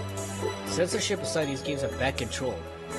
Super NES World Heroes, poor graphics, Captain America and the Avengers for the SNES, and even poorer replay value, such as Dracula Unleashed for the Sega CD. I know there are good games out there, such as Street Fighter 2 and Sonic 3, but there are unfortunately far too few between the sea of garbage to pose the judgment of what's to purchase. How a billion-dollar company like Sega or CT, which cries about quality, can allow themselves to make or have third-party companies produce low games for the system without a care leaves me speechless. You see, nowadays we call that slop, which is horrible, because we can... I mean, like, I get why, like, we use slop, because, like, it means that, like, it's low quality and it's everywhere. Slop as in, like, a low identity. But that word is getting, run to the ground, I'd say. But such is the nature of languages. Languages are constantly evolving.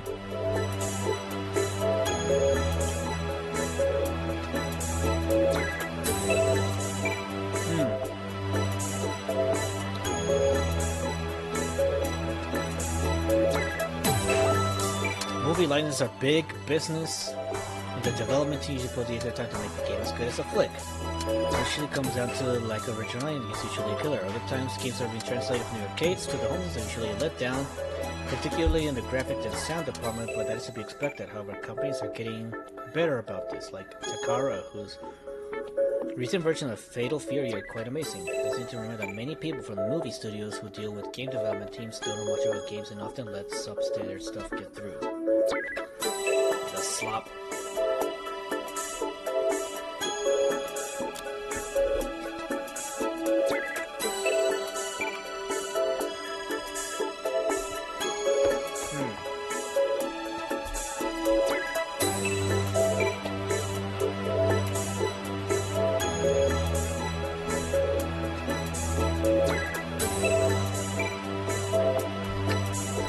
And this is probably when a letter won't be bashing a magazine, but something gotta do it.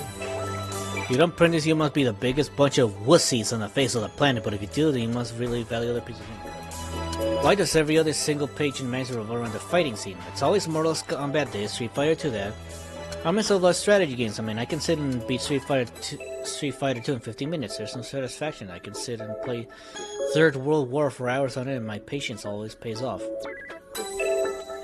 I get the satisfaction of taking over the world, but you don't feel you're mad with fighting games just because that's what you like. Why don't you balance it a little more instead of writing a small preview of a strategy game in a small print in the back of your book? To each his own, Gerald. If you take a look through the many video game magazines out there, you will see a large number of fighting games on the market. Why? Because it's the hottest genre out there. There are countless numbers of companies striving to break into the quickly crowding market. Magazines on the world are starting to get readers of the current exciting news. For video game magazines means fighting games. There are many editors in our office who would rather just sit and play a strategy RPG game than a fighting game and vice versa. So don't think we're completely biased towards fighting games. We're not EGM. We're not. EGM is dedicated to bringing readers the hottest information in the industry. To real time, the information is fighting games. He says that, and there's a big old poster for Super Street Fighter 2 for the Genesis and Super Nintendo.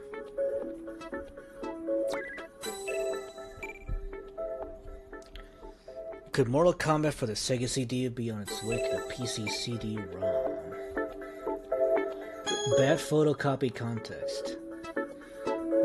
You'll see this content in the interface section, and why did this photocopy part? We blew it up 800% and stuff to find somewhere in the magazine. You don't win anything, but you can congratulate yourself if you find it.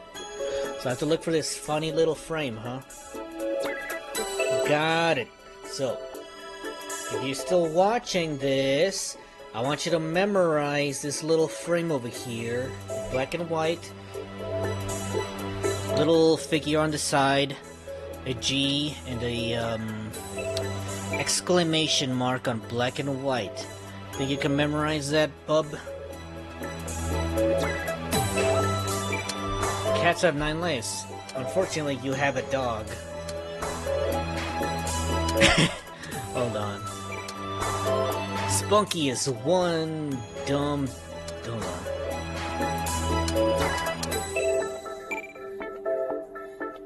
Spunky is one dumb dog and... Oh, jeez. How do I... In O-Town is one strange and dangerous place. Better get moving or your dog's history. Only you can safely guide Spunky to the golden fire hydrant. He's your dog. He's your problem.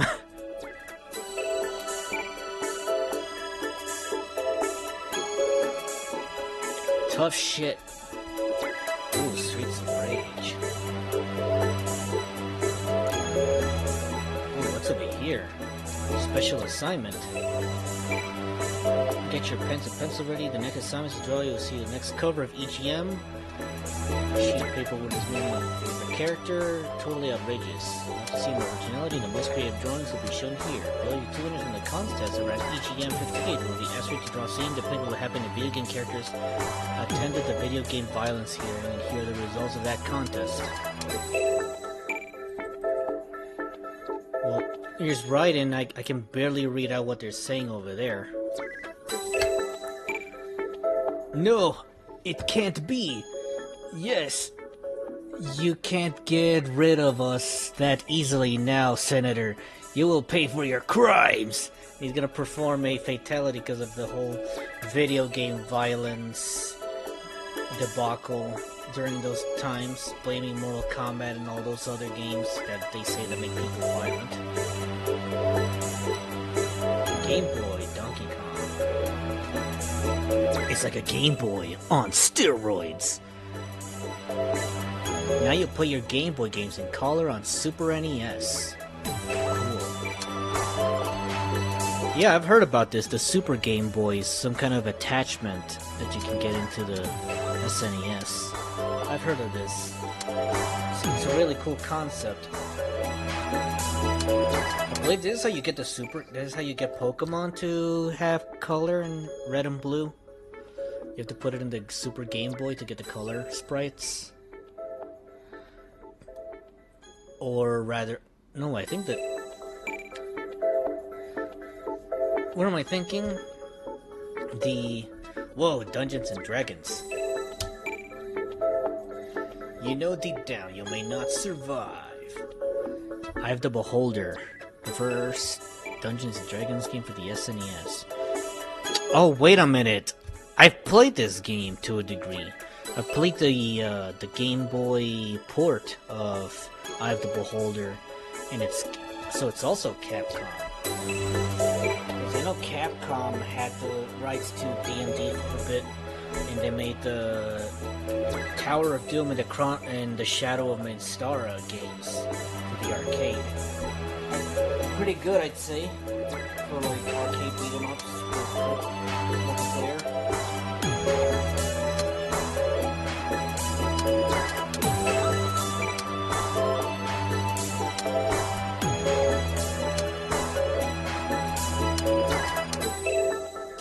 Hey, do you like hear me chewing into the mic?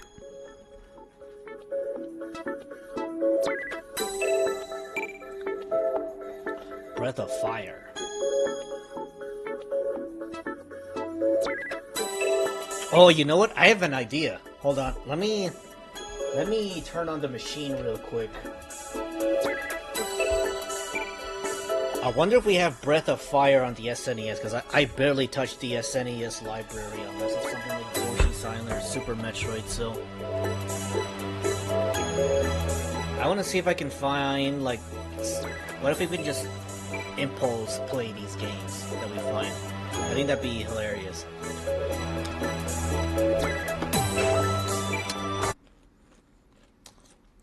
You like some fucking Pringles ASMR? Because you're getting it whether you like it or not. Alright, check this out. Oops, you're not supposed to see that. Hold on, give me a minute. So, I want to see if I can find Breath of Fire just to see what the fuck this game is. Because I know there was some other games that I say like, hey, wouldn't it be fun if we played them right now? But we can play them right now!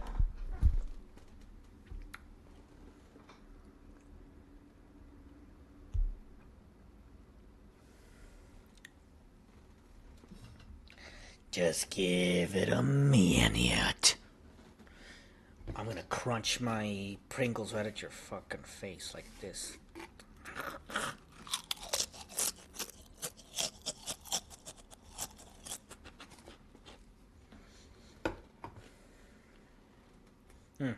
So, we're looking for Breath on Fire on the SNES.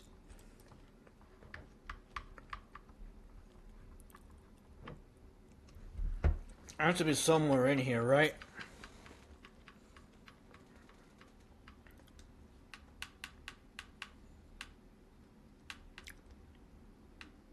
Breath of Fire, right?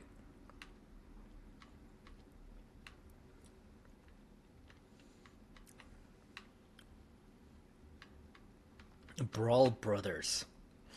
Oh shit, I found it! Okay.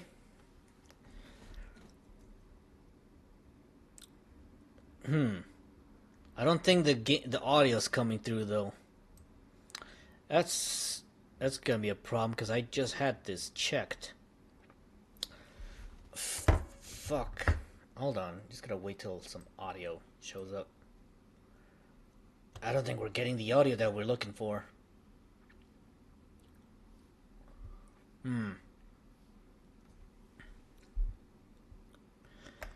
Some troubleshooting may be required for something like this.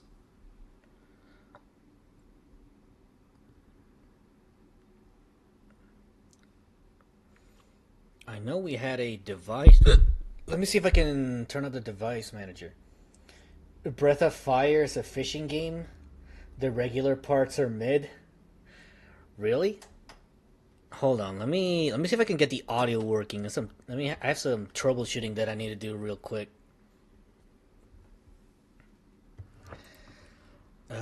Sound settings. No, that's not the one. Or maybe it is. Sound mixer options? Fuck. How did I get into that sound manager?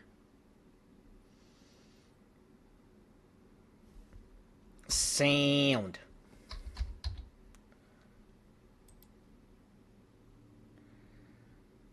I know I had the audio working just a few minutes ago, so it's some really bad timing, and that's what's happening right now.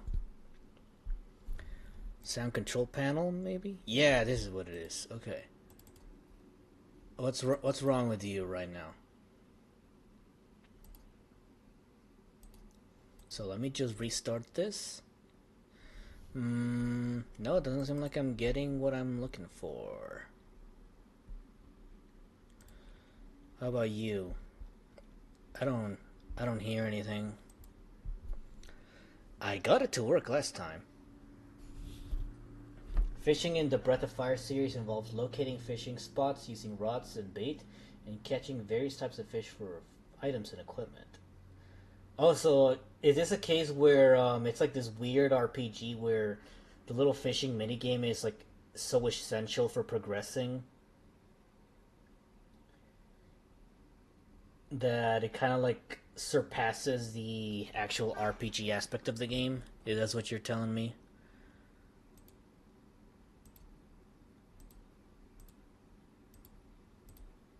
Fuck, man. I got this thing working earlier.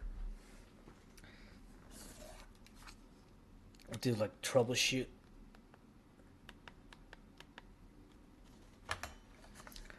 What could possibly be the issue here? I had it working. If not, then we can just continue reading if we're not gonna have audio.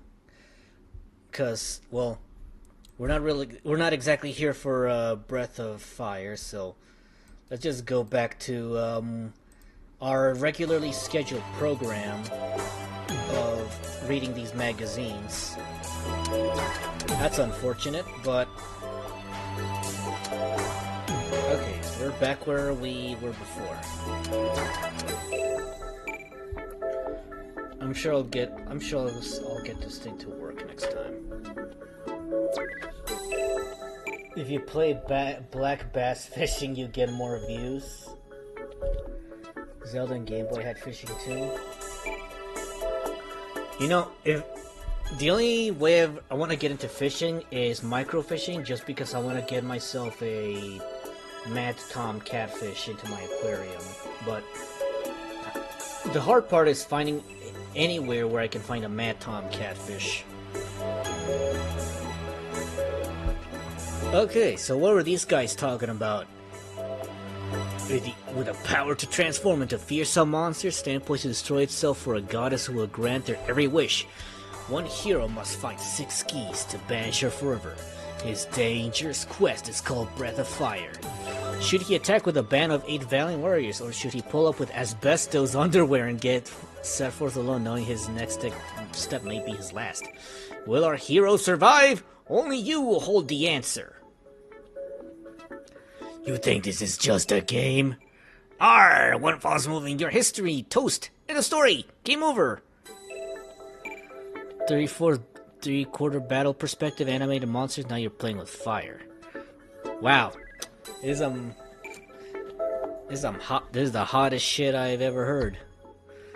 Oh look, this is the jump scare sprite from the Jurassic Park game.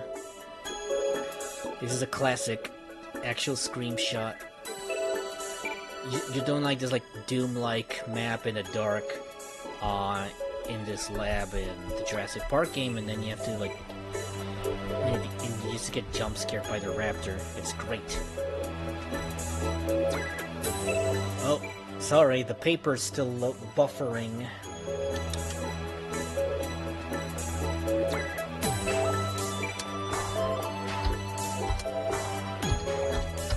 Wow! Oh, none of this shit is loading. What? Oh no! Oh no!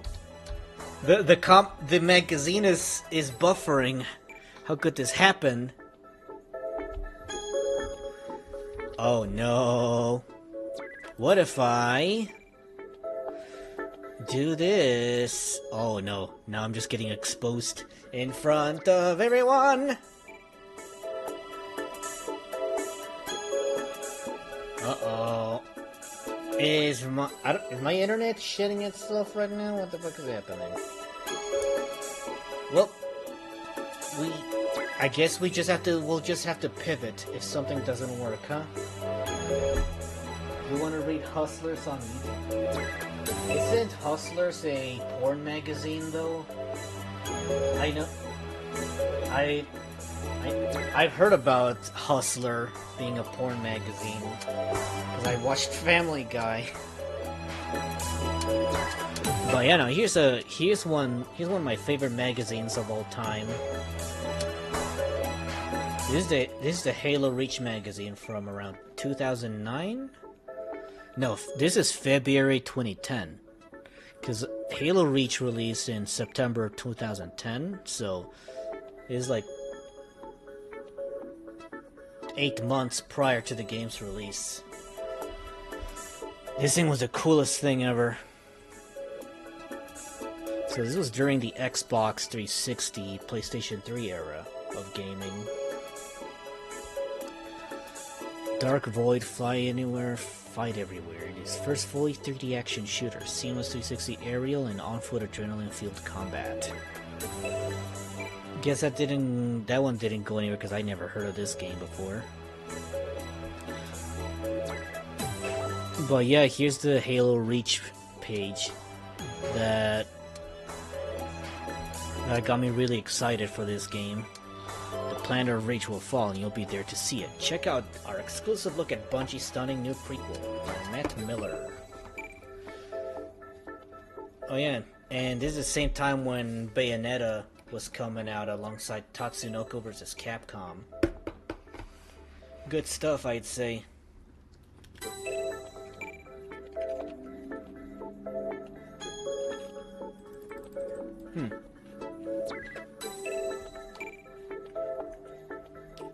So they have Alien vs. Predator, Bayonetta, Bioshock 2, Darksiders, Spec Ops The Line, Tatsunoko vs. Capcom. So this year was pretty stacked.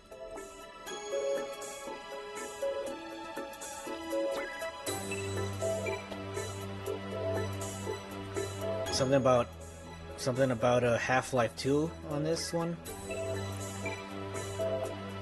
This month's feedback, readers complain about how our top 10 200 games of all time lament the absence of local multiplayer, get owned by 4-year-old cousin, and speak about Blizzard's unannounced projects.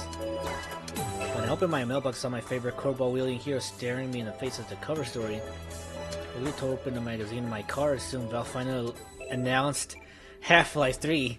You can't tease a man like that. Oh, you poor man. Even back in 2010, we were all hurting for Half-Life 3, but no.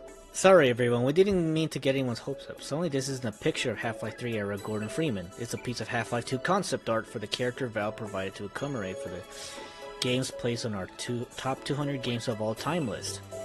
We were considering adding an image of the crowbar for the Half-Life 2 cover since it's just as iconic as any of the Half-Games characters, but we eventually decided to put the spotlight on everyone's favorite Bespectacles Transdimensional Alien Killer. Ancient texts. Yeah, no, we really are reading ancient texts. And even back in the ancient texts, people were still eager for Half-Life 3.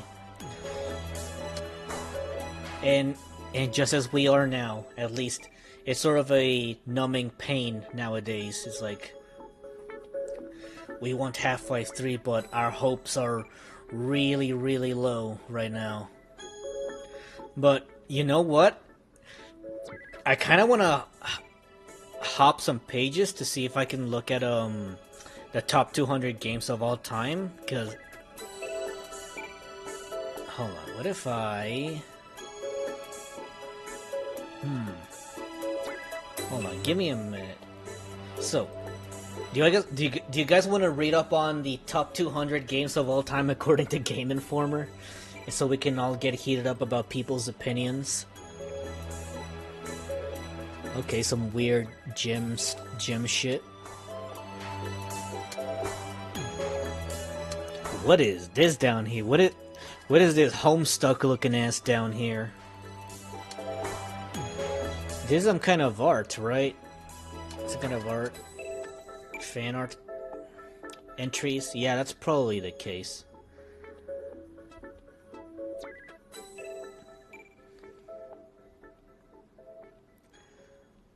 Let's see. So number 3, Kevin Lingfelser. Whoa, is that the thing from Yar's Revenge back there? So this guy just had some really cool art for Gears of War.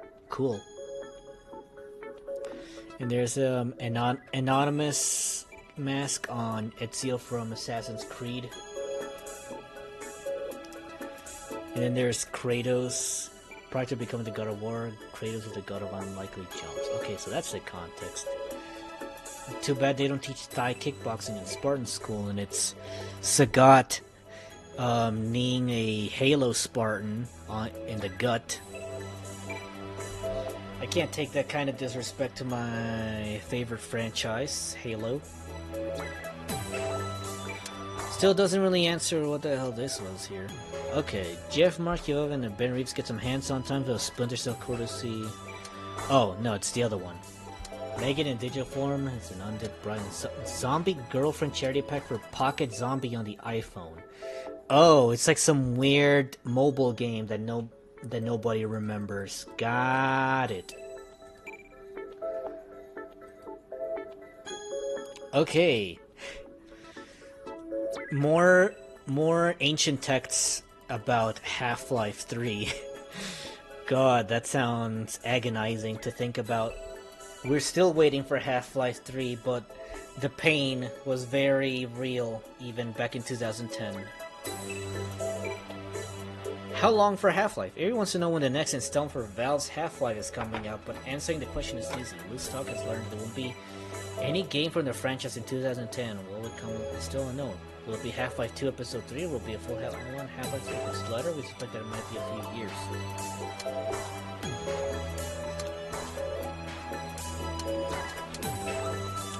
Oh yeah. More than a few years. More than a few years, I'd say.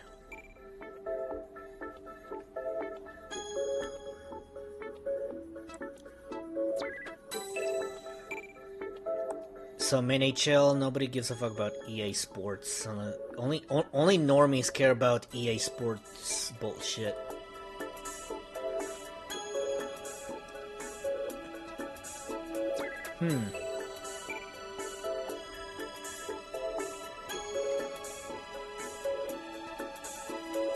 Huh.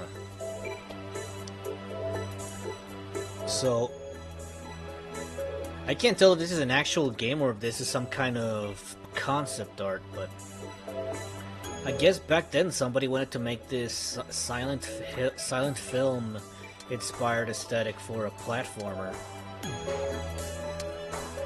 I don't know if it came out or if it just fell under the radar, because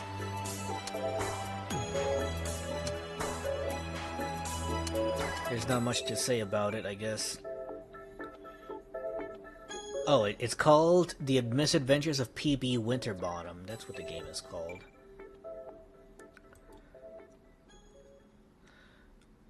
Oh yeah, here we go. Here's the big event of this magazine, Halo Reach.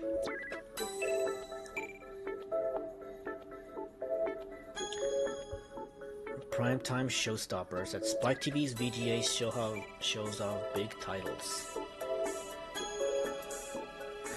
Oh yeah, Batman Arkham Asylum 2 was also a big deal.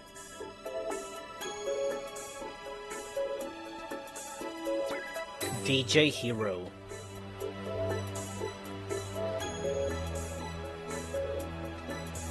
The good, the bad, and the ugly.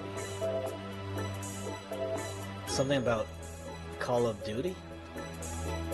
Almost any Call of Duty Modern vs. Good news, right? And definitely when it comes to non-specific info regarding developer Infinity Ward's plans for the title's DLC. Infinity Ward creative strategist Robert Bowling recently tweeted that the company is planning DLC for the spring. More Spec Ops missions? We hope so.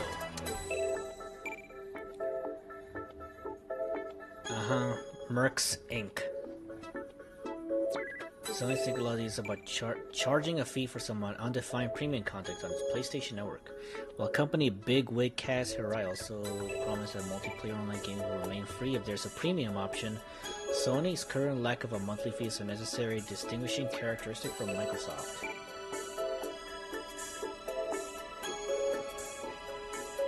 Yeah, no. The one thing I don't miss about the Xbox is the paid membership for being able to play online. That sucked ass.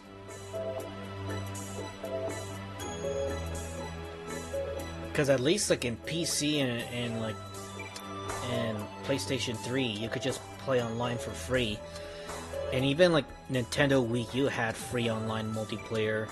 And now we're kind of going back to that kind of deal with the Switch online.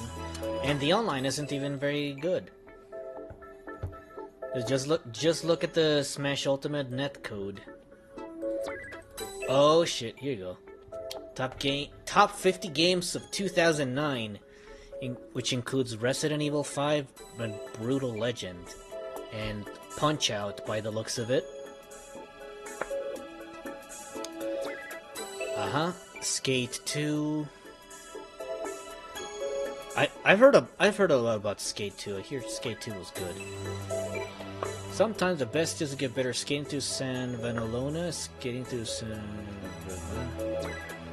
the new architecture, level design, and putting them measures. Drag objects to set up their own lines. Street Fighter Foe. More than mere nostalgia or fan service, Street Fighter 4 takes everything that makes Street Fighter 2 an all-time classic and reinvents itself to be exactly what you'd hope from the series. It may embrace the 2D plane like its predecessors, but a total graphical overhaul results in one of the most visually stunning fighting games ever made. Flashy and powerful ultra attacks, colorful new characters, and fast and furious combat makes Street Fighter 4 the best fighting game of the year.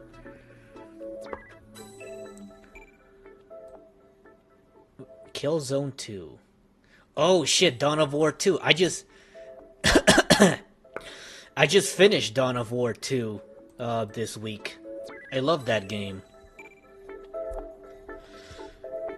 Not since Super Mario Bros. Has a sequel departed so dramatically from its predecessors. The changes Relic took from Dawn of War 2 played better than the US release of Doki Doki Panic, though. Limiting players to a single squad and giving them RPG-like progression through a deep player-driven campaign makes this a unique experience. Relic's top-notch RTS skills makes it an enjoyable one. The same single squad structure takes multiplayer in a new direction, offering online play you can't get anywhere else. Dawn of War 2 is anything but another run-of-the-mill RTS, and we love that. Yeah, no, I like Dawn of War 2 better than I like Dawn of War 1. I really did enjoy the RPG mechanics of Dawn of War 2. Pretty good stuff. Halo's return to zombie and real-time strategies found success thanks to developer Ensemble's clever use of the Xbox 360 gamepad. Like the original combat of all, Halo Wars takes its PC stalwart genre and makes it work on consoles through adaptation rather than imitation. You won't find anything else on consoles nearly this close to the core will make StarCraft experience great. Tons of blur-rendered FMV footage showcasing the awesomeness of the Halo universe in detail is a great bonus tacked on top of an excellent game. Yeah, no, the Halo Wars art style is pretty good. So, top 10 heroes of 2009. Nathan Drake, Ezio, Batman, Eddie Riggs, Bowser. All because Bowser's Inside Story.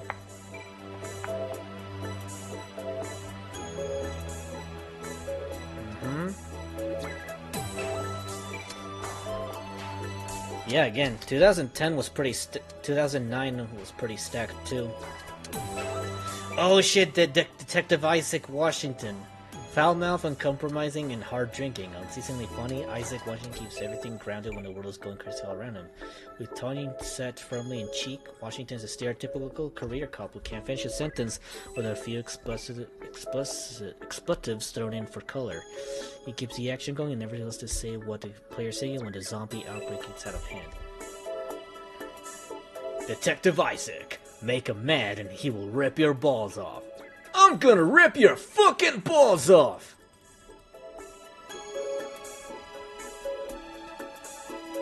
Oh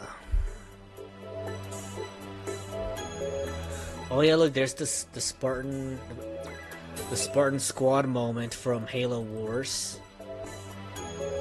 The monsters cutscene. A lone Spartans will put a few of them together and watch the Covenant get obliterated.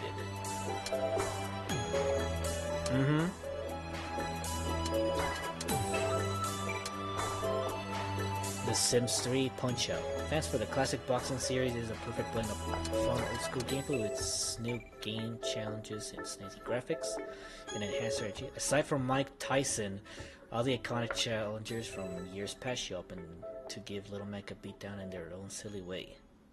The new practice mode allows players to work out timing without the threat of a KO, a feature that becomes extremely important in the desperately difficult second career. Yeah, y'all remember... Yeah, I'm pretty sure even like the modern ports of Punch-Out, they replaced Mike Tyson with Mr. Dream, who I believe is also just another name for the Sandman for the modern Punch-Out. Little Knight's Story. Oh, hold on, this is interesting. the villains from video game. Just because it doesn't mean overlook him, looking serves a charming rewarding experience. Build a town, lead expeditions into the wilderness, and oppose rival kings and neighboring lands. The Dogo Little League leads players through an adventure that mixes simulation, action, and puzzle solving. Okay, the top 10 villains of 2009. Scarecrow. Yeah, the Scarecrow was pretty good in Arkham Asylum. I think he's probably one of the most memorable characters there.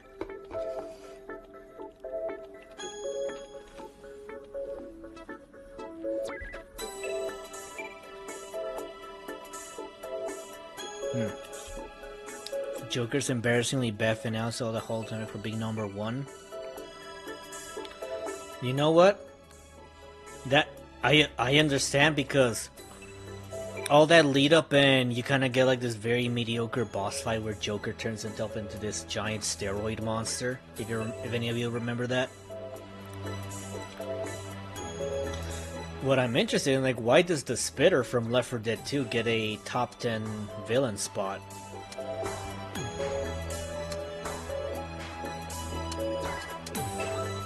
Well, she looks like an undead version of someone you'd see in Walmart at 2 a.m.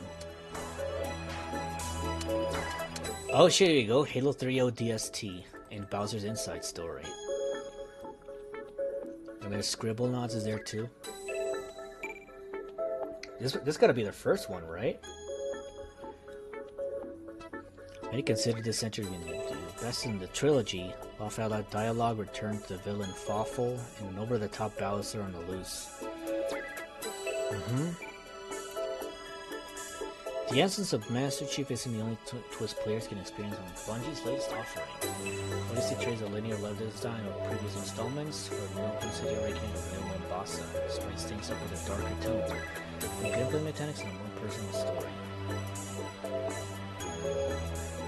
Yeah, ODST was pretty good, and that was like the last time we'll ever get this kind of spin-off on the Halo series. But yeah, Batman Arkham Asylum was pretty good, even though I have yet to play myself, but I've got a lot of exposure to Batman Arkham Asylum through my cousin, who was playing it on the Xbox 360. So yeah, everybody loved the Batman Arkham series before it was butchered before the continuity got forever butchered in the Suicide Squad game that came out not too long ago.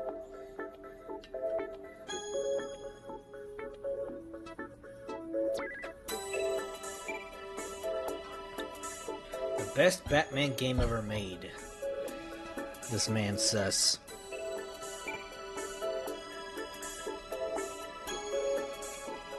And yeah, with a Batman voiced by Kevin Conroy and Mark Hamill Joker. It was pretty good.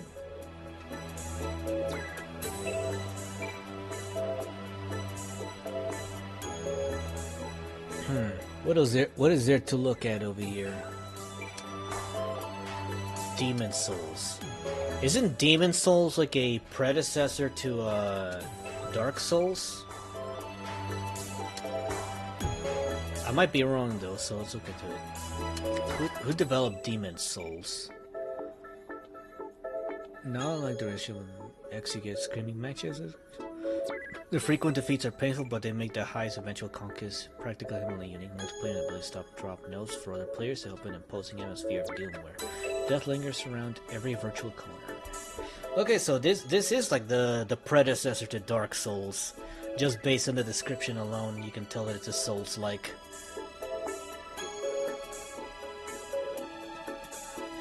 The dorks of 2009. Claptrap. Some people find Claptraps endearing. Those people are stupid with all the hilarious charm of Jar Jar Binks. These and several robots pollute the Borderlands experience with their grating antics. Sure, they give you inventory upgrades, but at what cost? Yes, Claptrap, we see that you're dancing. Please die. Oh, we love the Rookie. Yeah, rest in peace, Kevin Conroy. The Rookie. Behold the power of single wielding. The rookie isn't a Spartan and it shows.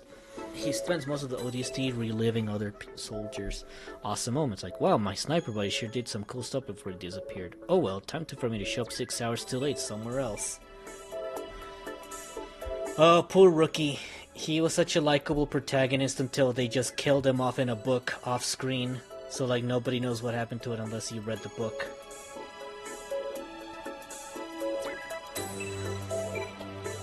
Oh, right. Left 4 Dead 2 came out during 2009, didn't he? Naughty Dog being the number 1.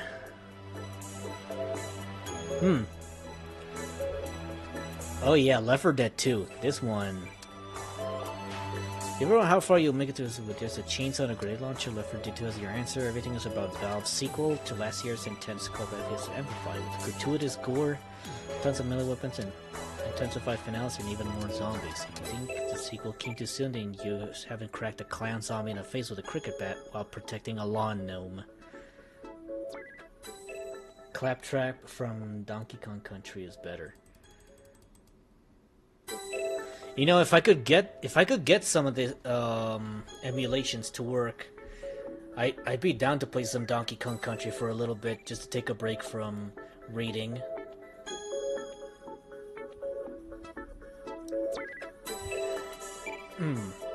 Yeah, because I feel like there's a lot of pretty pictures on this one, but I don't know if this one is as engaging as the previous one that I was reading. Either that or you're just really drunk and the alcohol is just wearing off.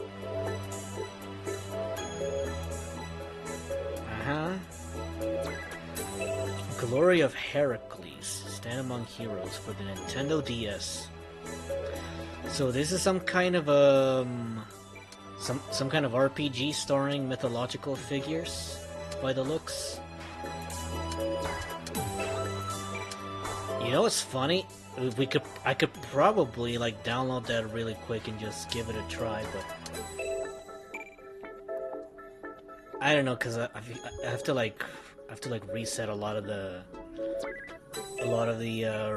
screen ratios for that. But unless you're down to like try out Glory of Heracles for the Nintendo DS, just going in completely blind would be fun. Let me see if I can find it. Give me a minute. But I can definitely get this one to work with audio and all that.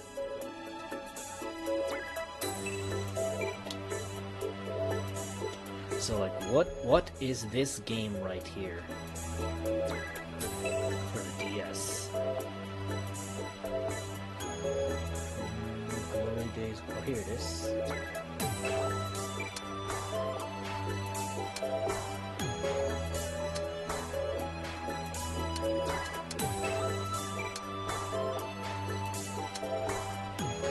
We're just gonna this is the equivalent of Impulse buying a game that you see in the magazine, like, hey, this looks cool, I wonder what it's like. Let me just drive to GameStop really quick with my allowance and see if this game's any good.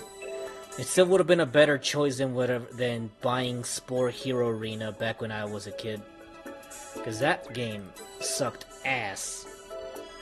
There was a lot of shitty license crap in back in the Nintendo 3DS. You really just played the Nintendo DS for the RPGs, because those are usually pretty good.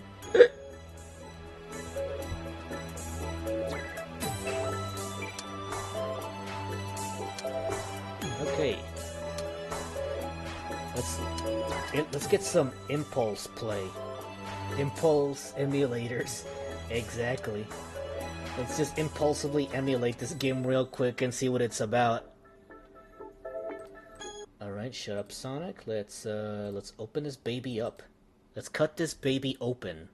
Let's cut this baby open and shower with its guts. Oh, hold on. Oh, hold on. Wait.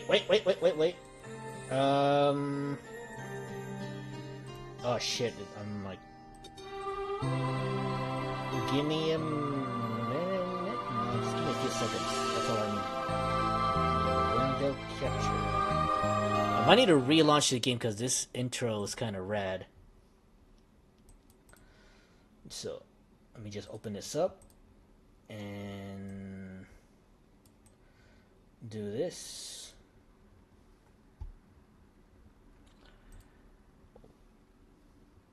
Okay. Where are you? There you are. NDS. Glory of Heracles. Let's see what this random game we just saw in this magazine has to offer. GGG. There it is. Is it good? Let's find out. Let's look at this intro cutscene.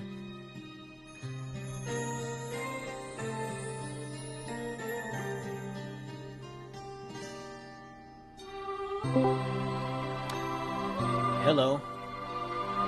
It's something. There's something inside you. Nobody's here. I could have just decided to join us just to see what's going on. We're doing. So we just saw this game in a magazine called Glory to Heracles, and we were like, "Hey, this looks cool. What if we download it and see what this game has to offer?" I have no idea what this game is about, so we're just going in blind.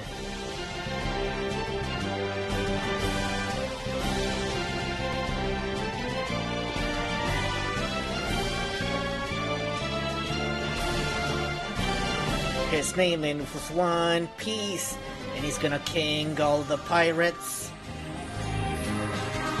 It's kinda loud in here.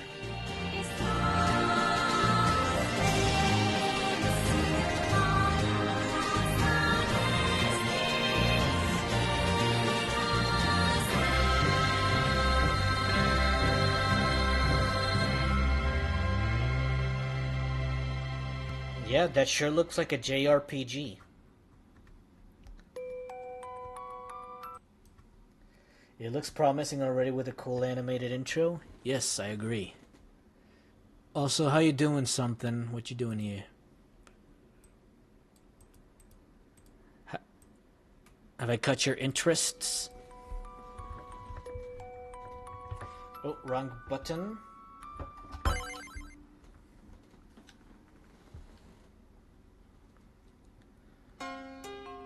Whoa, 3D graphics. On my DS game. I mean, yeah, the DS can render 3D graphics, but this looks really impressive for the time, I'd say.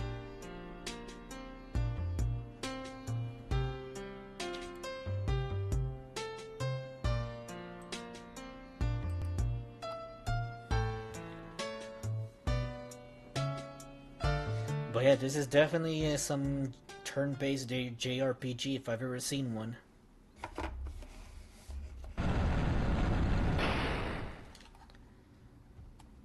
Man's voice, Heracles. You must stand on a platform for this to work. You must rub your testicles all over them.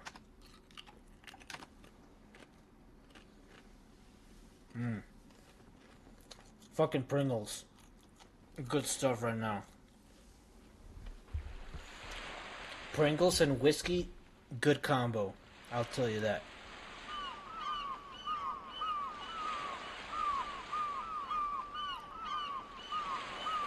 Oh no, our hero has been washed ashore. And then he's gonna wake up to these characters picking him up.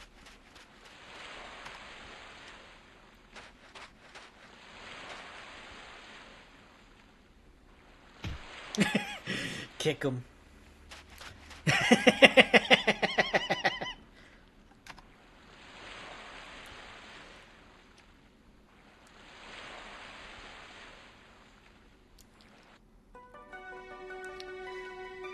Use the stylus to touch the direction which you want to go. Oh, you fucking give me. I have to move with this. I have to move with the touch screen. Oh yeah, this is what I like to call a screen scratcher game on the DS library. We do not like when games are overly engineered to scratch the crap out of your screens.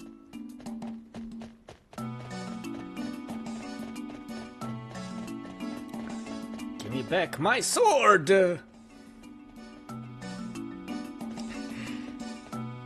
Dude gives no fucks. To be fair, that guy also did kick him. Your sword? This thing belonged to my father. You have to lie better than that, kid. I just bought that junky sword with my own drachmas. Don't blame him for buying hot merchandise. You should be chasing the crook who sold it to you. He's next on my list right after I deal with you. You're gonna pay for making me run halfway across this island, girl. Girl, my name is Lucas. I'm a guy. Oh no, he's a trap. If you think I'm if you're a guy, then I'm the legendary Heracles. Now hold where while I stab you. Oh, that's my sword you're falling with. I can't believe we have femboys in this game already.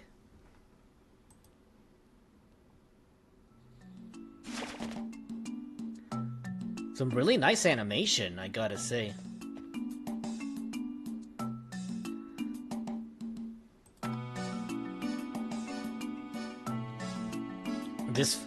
You know what this feels like to me? This feels very Final Fantasy, like Final Fantasy 7-ish.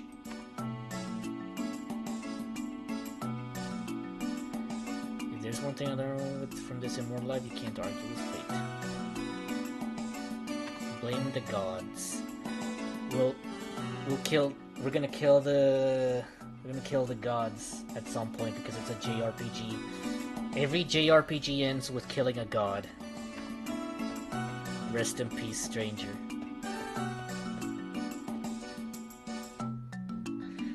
Quit telling me I'm dead, woman! Well, I guess I better follow where that femboy went. Wait a minute, we're Greek. We still fuck because we're Greek.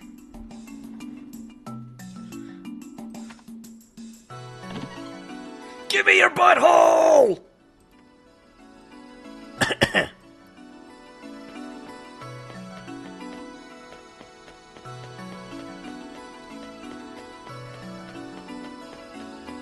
Ooh, look at that depth.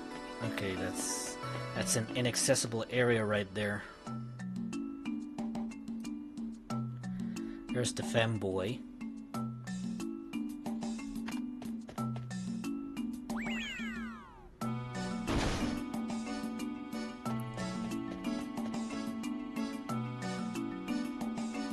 You should jump off a cliff right now. You can jump down by tapping the screen twice with the stylus or pressing the Y button. Ancient Greek base jumping.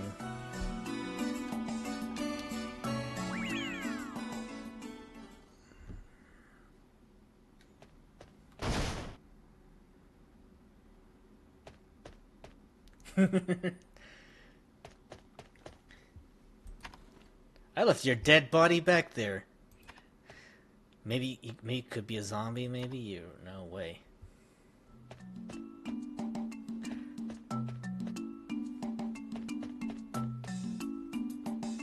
I guess that soldier must have hauled you to the cliff to throw you off, but why would he do that? What a sicko. That's fate for you, sicko. Now you can't argue with fate. I'm not dead! He is a zombie. Nasty. Or maybe immortal by any chance? I don't know what the fuck I am, so I'm just gonna say yes.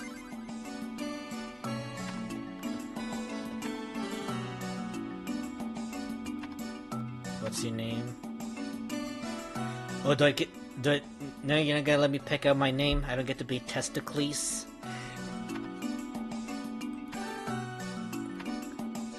We are Testicles! Come on, let me pick my name!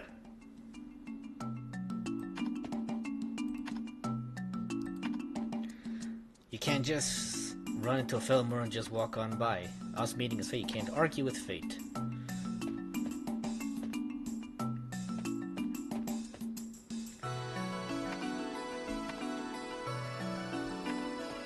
come on. Like, Oh, for a second there I thought it was gonna crash on me. It's yours now to... That sword has potential, can't you feel it?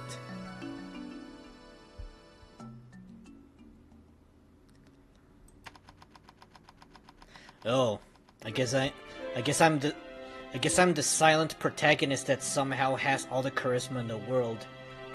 Persona 5. Wow, you're so charismatic, even though you seem to be incapable of human speech.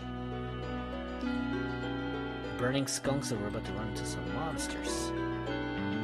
Setup.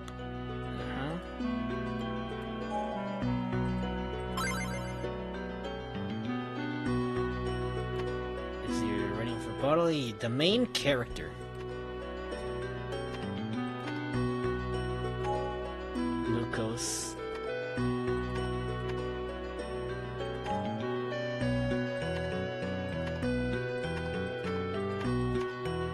Yeah, I know how to play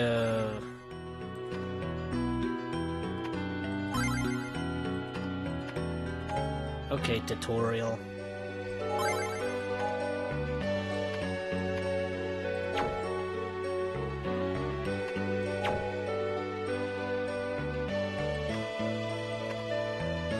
Okay, so how does the combat work for this game? Okay, so it looks very Final Fantasy-ish to me, but...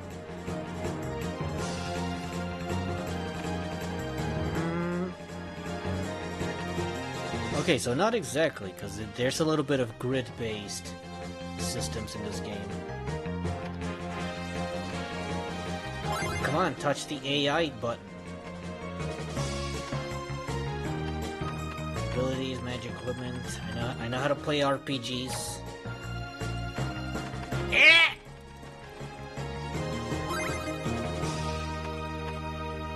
Okay, let's finish this guy. Now the party member. And the hit Bjorn.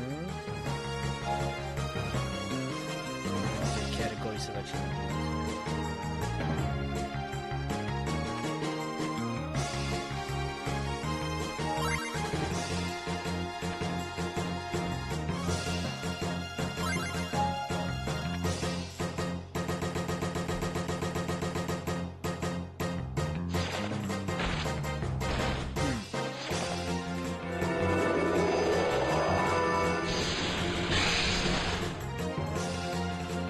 The graphics aren't bad for a Nintendo DS game.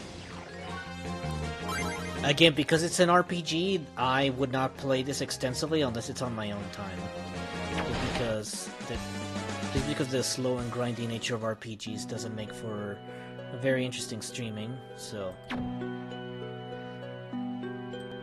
I think that's enough. Legend of Heracles or whatever the game was called. Okay, back to the what we were doing today. We're still reading magazines.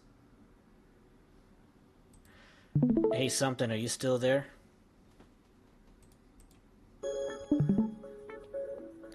Yeah, there you are. Alright, now we're back to reading some magazines. So Is that like guitar? Is that a Guitar Hero right there? that is DJ Hero, if you're talking about that one. So... Oh, wait, that's also... Yeah, it's a spin-off where instead of using a guitar, you use like this disc set when you spin around this record. DJ? Yeah, I've never heard of DJ Hero before. Is that a... What? I forgot the name. I forgot the name of the. I forgot their names. I know who it is. Rock band? Oh, Daft Punk? Yeah, that. Yeah. Yeah, you're right. What is Daft Punk doing there? I don't know. I mean, I guess it makes sense for a Guitar Hero clone spinoff. I don't know. The DJ Hero kind of guitar. I would assume it makes sense, but I don't know. Maybe they got the license. I'm not sure.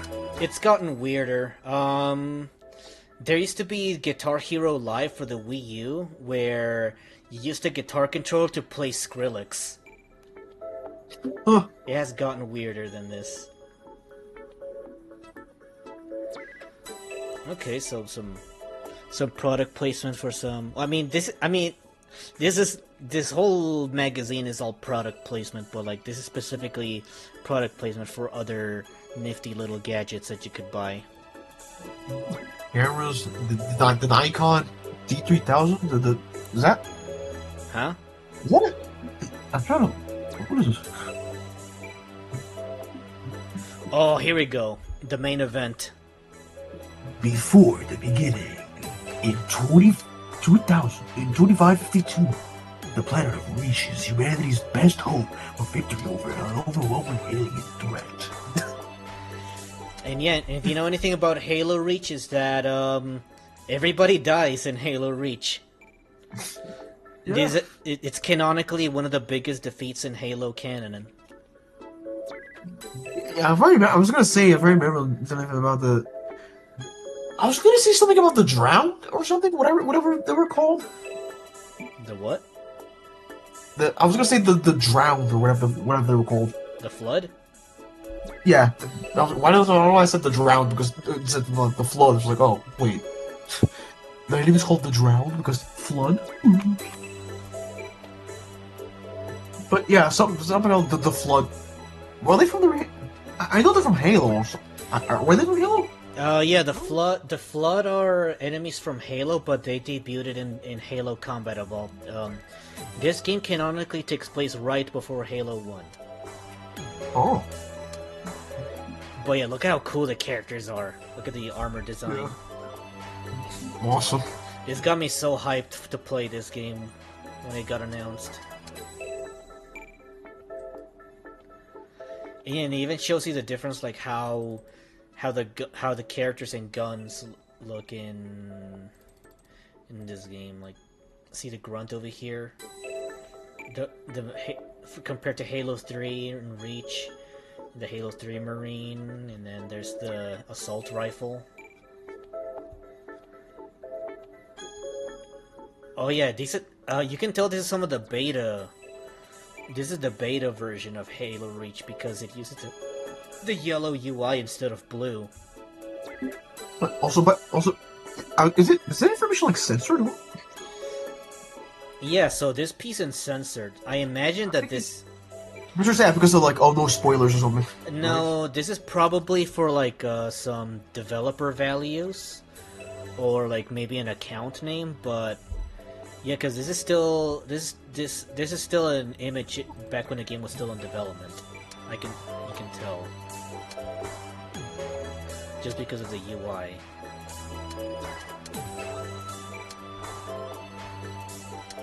I mean, I don't feel like reading right now, but what I wanted to see actually was electronic gaming. Okay, now that we're back to electronic gaming, so this... You're on his court, in his paint, and way too close to his rebound. Yeah, so... Interactive?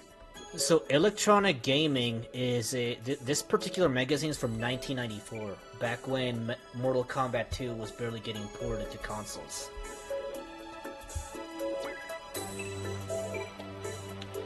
Virtual reality gameware coming September 5. I have no idea what this thing is advertising, because it looks like it's trying to advertise me something about like getting buff. Because it doesn't tell me anything. Something about the interactor. It either sounds like a game or some sort of niche console or whatever. Or maybe some kind of like very early VR gimmick that obviously Maybe? didn't catch on. Oh, I don't know. Get a grip. Get a hold of Ann and Simon and save now with real deals. Trademark. Only at software. Oh yeah. That's the name. No, okay. No way. That's the name. That's the name of a company. No way. Which one? Software. Only at software etc. software, etc., or like see stores for details. The Game Boy with Tetris from Nintendo. Game Boy Protector from. So yeah, there are Wario Land, Tetris 2, Donkey Kong for the Game Boy. I'm sorry. What? The Protector from Naki? Noki? What Protector? Like beside the Tetris one from. Oh, the Game Boy Protector. Oh, this thing. Naki. So this is like one of those weird, like plastic coverings for your Game Boy. Because kids don't know how to take care of their electronics, so they like toss them around or they like drop them on the floor. So, like you know those iPad kits that have their iPads that are covered in rubber. Yeah, dude. Yeah, This is exactly that, but for the game. I was that kind of kid. Yeah, this is exactly that. It's like one of those iPad covers for kids, but for your Game Boy. Man, to think that those existed way back in the day. Oh yeah, the Game Gear. Game Gear. Ren and Stimpy. The biggest nothing burger console that I can possibly think of. I can't think of any game in the Game Gear that is actually worth playing that isn't like some kind of mediocre port or just plain bad. They didn't even know there was like Ren and Stimpy was in there back in the Look at that. But yeah, I can't think of anything good to come out of the Game Gear. I'm pretty sure these are just reviews. Yeah, so this is like a review for Mickey's Challenge, Rebel Assault, and Jurassic Park. And then we got it's exciting, dynamic, powerful, Natsume Championship Wrestling, NCW. It's definitely most incredibly exciting game ever developed. It will blow you away. I love how over the top the promotional is on gaming magazines. So like, this is the best thing since having sex. Welcome to Duke Nukem 3D. You will cum your guts out.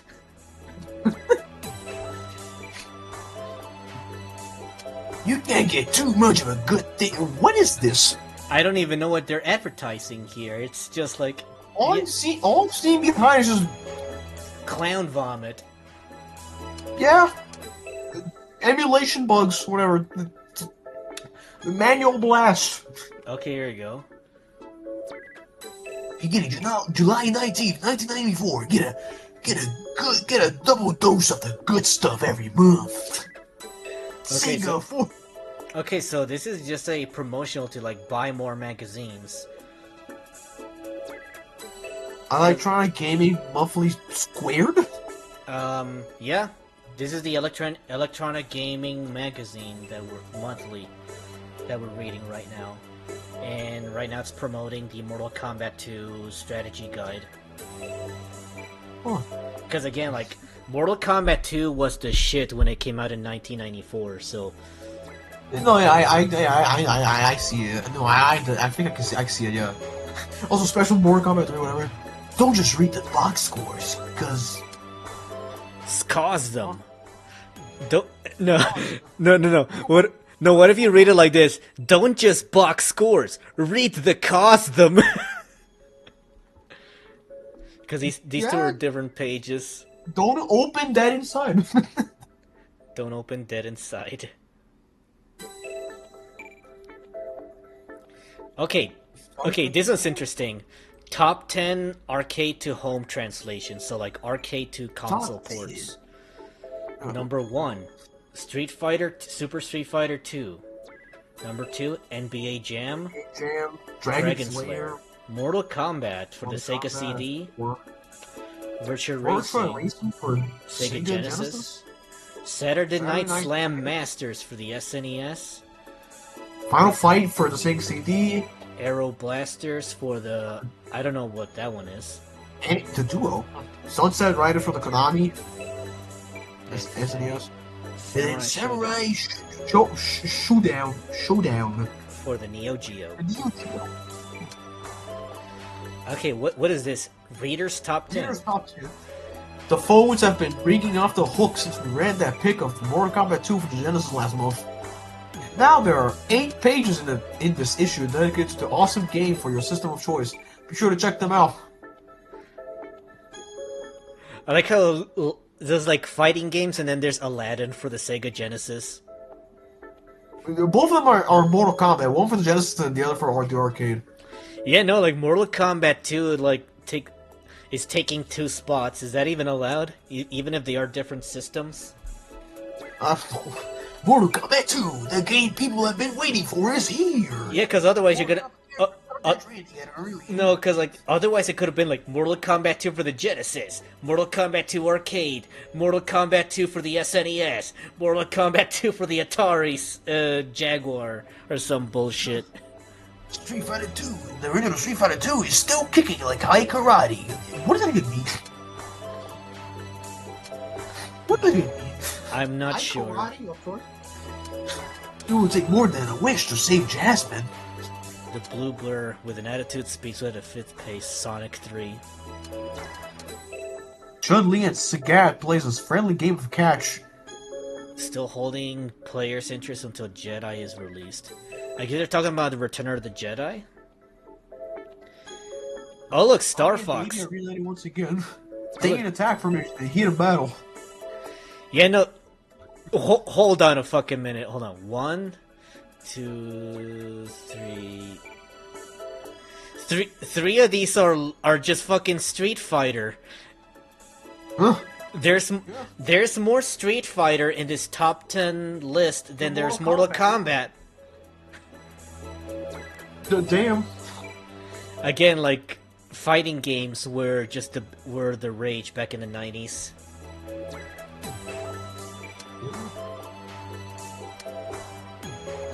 Phone calls, phone stuff, gaming gossip. Star Wars Rebel Assault for the Sega CD. Introducing Vivid 3D, the ultimate in-game sound. Man. Get ready for the most realistic game adventure ever. The Vivid 3D Sound Enhancement System from New Reality transforms ordinary game sound into an amazing 3D sound experience. What does 3D sound mean? It means games come alive all around you. It means that you're in the front of a live concert. It means you'll never listen to your games the same way again.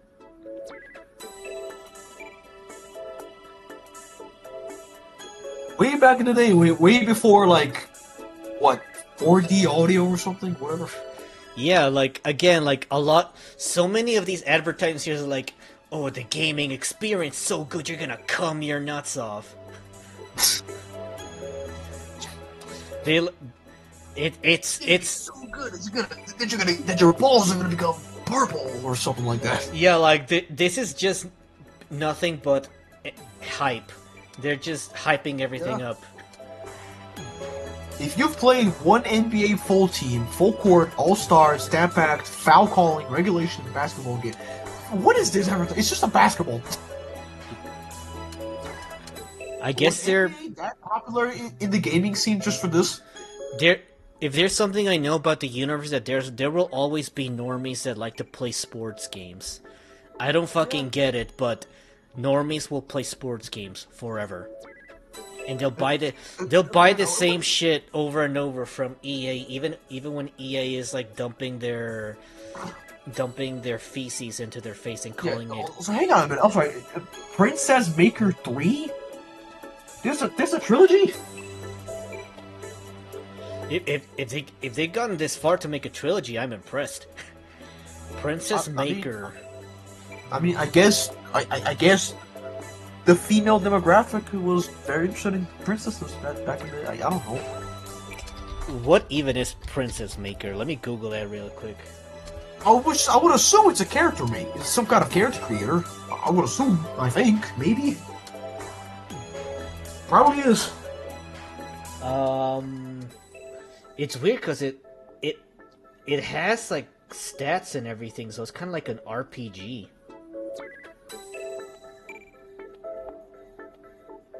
Interesting. Either Let's that see. or, again, I would assume it's a character creator. No, it's like a dress-up game. No, it's like it's like an RPG visual novel looking thing by the looks. Huh. You know, I can also do an impulse download and download a Princess Maker 4 for the DS. If you want to see that. Yeah, no. Keep in mind this is during 1994, so it took them this long to make a Princess Maker 4. I guess. I mean, well, next thing you know, there's a 5th game in the. I need to look. And I mean, there's already a Princess Maker in on Steam. Oh my god! Wait, hang on. No, wait. Wait, no fucking wait. Hang on. No, there's a Princess Maker on Steam. There actually is a Princess Maker 5. I can't find Princess Maker on the vault. Oops. I'm gonna have to look deeper. I'm looking here at like a glitch wave. It's like, okay, of course, Princess Maker 1, 2, Legend of Another World. 3, Oh, I see. It's because it doesn't. Okay, the reason why I can't find it in the vault is because it never got an American port. I mean, yeah. Go Princess Make Collection before the 4th game, and then there's the 5th game, apparently.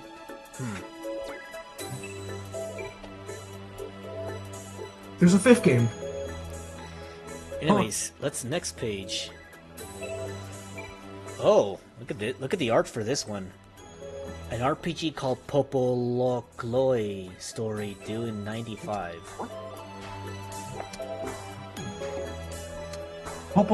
That sounds like a disease. Yeah. Choius? Popolocloi. Kaius? No, I think it's Popolocloi.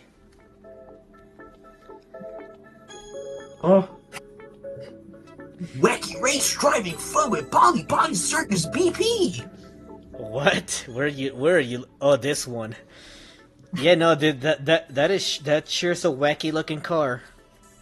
Yeah. We haven't played Janet. Oh, what's this? Oh, yeah, Nintendo Super Game Boy. Oh, this is for like. Is this Mario? Is that Mario Paint? Oh. And then there's the Mortal Kombat port for Game Boy, which obviously isn't very good. I mean, they're not doing over there. No negation, no truce. Crush your enemies, conquer Dune. Aren't we getting a Dune game in development? Think so. Actually, I'm not.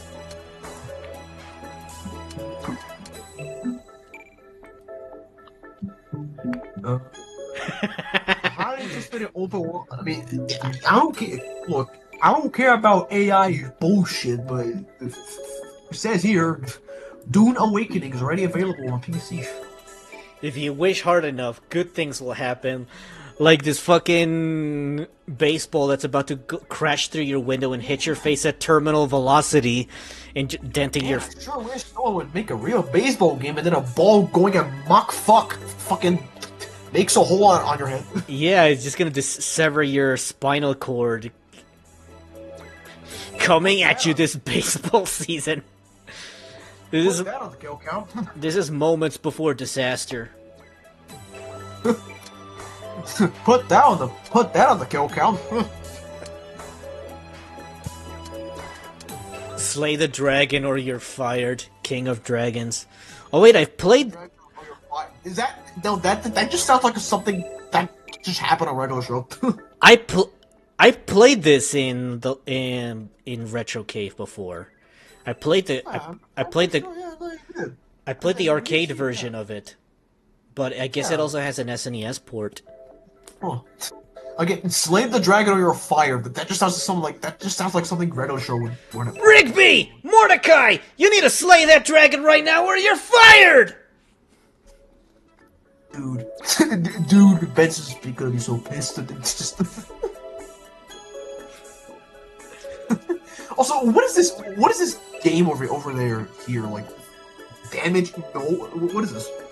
Which one? Over there with the What? real life acids. Oh, Under Fire by Taito. What is this, like I was gonna say like a cop training game, video game? I don't know. This looks like a, FMV shooter. Huh. Like one of those rail shooters. Boy, a convenience store robbery downtown. You better be a fast shot. If you accidentally shoot a civilian, you are penalized by the computer. I mean, duh. Of course you are. You're killing an innocent man. The object of the game is simple. Grease these bad guys before they get you. So, I think this is one of those games where they had a camera and they used real life footage to create a scene, and then they have like a cut of like a guy falling over because they got shot. Because that's how FMVs work. So, this looks like a game that was probably released on Sega CD.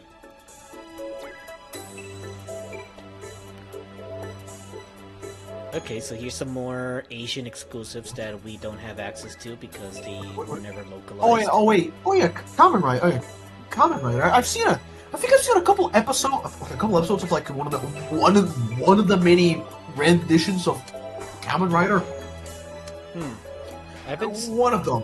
I would say one of them because I have no fucking idea if I can remember any other Kamen Rider other than that one of them that has like baking cookies as like as a power armor, whatever. That has a gun, whatever. I don't know. I don't know. I should probably peep whatever else Shuichi watches, whatever. I mean, I've seen some. We do have access to Kamen Rider because there's like stuff like Tokushoutsu that has a 24/7 stream of just constant Kamen Rider episodes and Super Sentai. Yeah. Also, if I remember correctly, they didn't. I forgot. Didn't Nasubi like? I forgot the name of the guy. I don't know why I'm calling him Nasubi. I don't know why I'm calling him but by that name. No, Nasubi, whatever. I remember him being on one of the Kamen Rider. Chuck up, dude! Professional video pool player. Do not try this at home. The only game magazine that can advertise you pool whatever for pool. Yeah, and it advertises them like super dangerous. Don't try this at home, kids. Cause pool is so fucking hardcore. The only time that a game magazine can advertise something from billiards that makes it go like, oh, don't careful, man, careful, dude. This thing is so dangerous that it makes your cock explode. Also, this is a Coca-Cola game. I think I've seen this before. I have never heard of Coca-Cola I've seen Kid. a video of this before on like Slopes Game Room or something. Coca-Cola Kid, Coke cans, and other media become familiars. Sega's producing this Game Gear. Oh, it's a Game Gear title. Yeah, no wonder I haven't heard of it, because nobody fucking remembers anything out of Game Gear, because it's so fucking mid. Yeah. Like, not even the only thing people remember from Game Gear is the bad ending to the Sonic 2 game, where Tails dies. Speaking of like whatever like brand games, dude.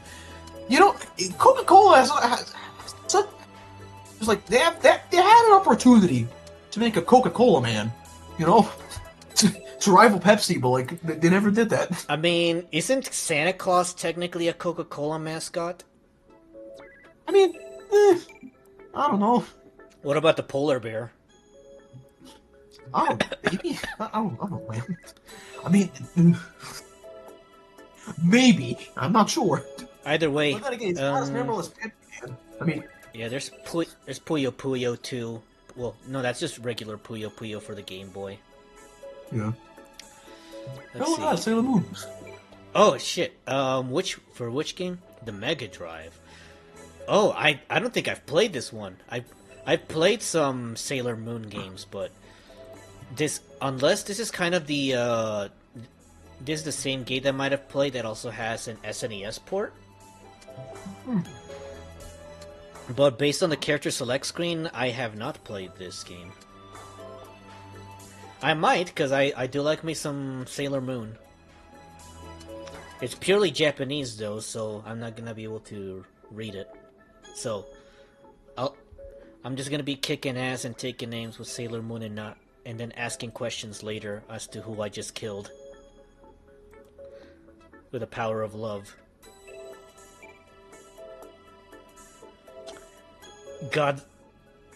Godzilla Monster Super Battle. What a name.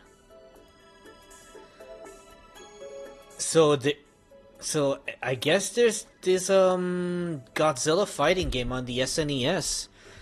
And by the looks of it, it was probably a SNES Japan exclusive. Yeah, I guess. So what is this? Fucking Jelly Boy 2. There's a sequel for this? I didn't even know there was a Jelly Boy. Let alone Jelly Boy 2. Is that fucking boy from Final fucking? You know what? I see it. Where's his hat? Well, don't let Alfie know about this, or else she's gonna make another weird AU out of this character. Oh boy. Oh boy. I wonder if I have this in my collection of ROMs. Jelly Boy 2, because I do have some SNES titles in my collection. Jelly Boy 2, where are you? I don't think I have it downloaded then. Oh, yes I do! Okay, let's interrupt a little bit of this reading, because I want to see what the fuck Jelly Boy is. Oh, let alone the sequel to Jelly Boy, apparently. Mm-hmm.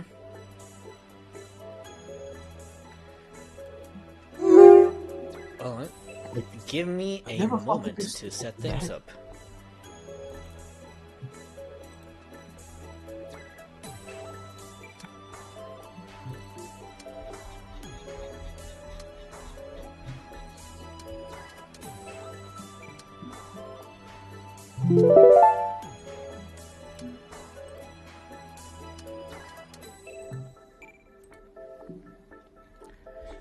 Jelly Boy. I think I just went past it. I'll give it to you once I get it to work. Okay. I should be able to open it now, I think.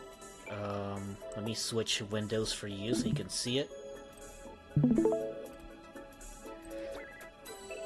Okay, Jelly Boy 2.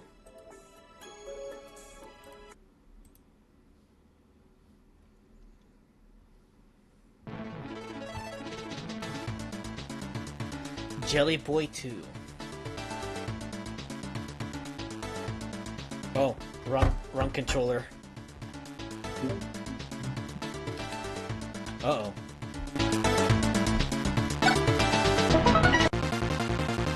Okay, here we go. There's boyfriend and all these other guys and girls and dog. And by the looks of it, they're about to be kidnapped by... Is that?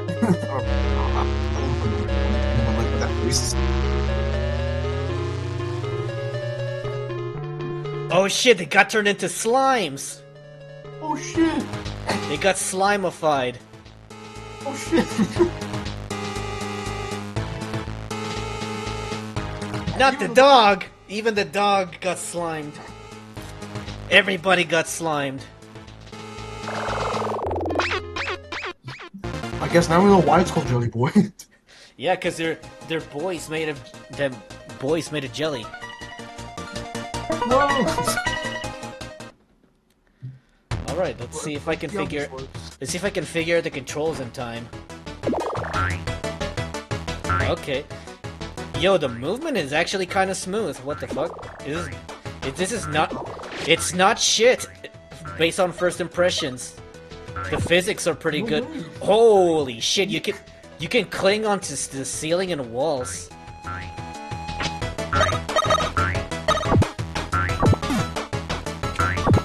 Wow. I did not expect this kind of quality to come out for something called Jelly Boy 2, but here we are. Why is it looking at him? Why is it looking at him?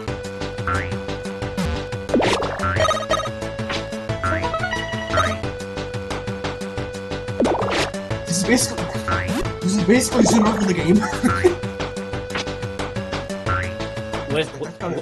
What is it basically? Basically just turn over the game. That time I got reincarnated as a slime, but except I didn't die. That time was turned to a slime.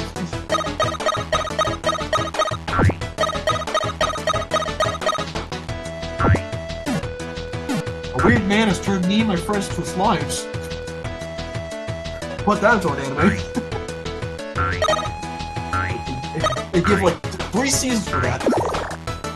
And then the slime is like really fucking overpowered for no reason, because that's how all of these fucking things go. Also, the slime gets a harem of big titty women.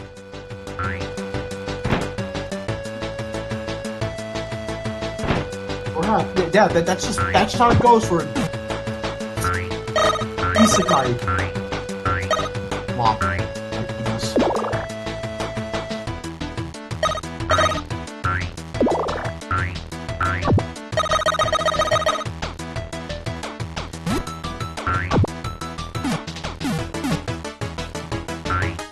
Again, I'm very surprised at how smooth the controls for this game is.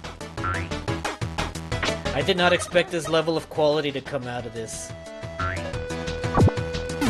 Oh, sorry. His name is Marine. Marine. Oh, cause he's blue. That's why.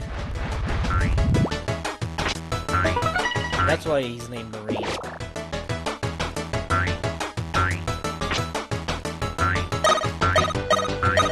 I guess I also get to play as the other slimes.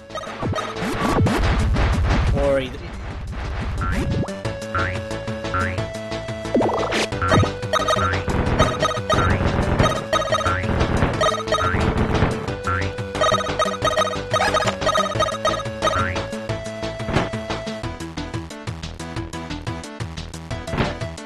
Whoa, going fast.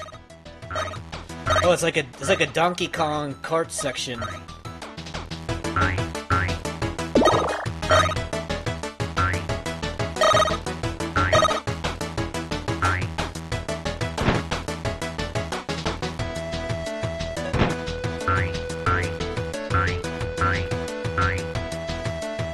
Oh, I'm dead.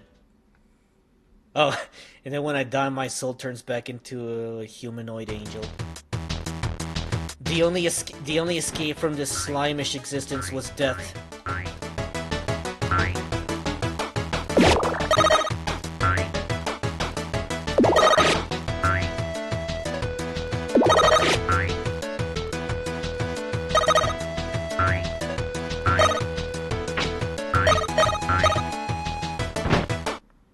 Why are we playing this again?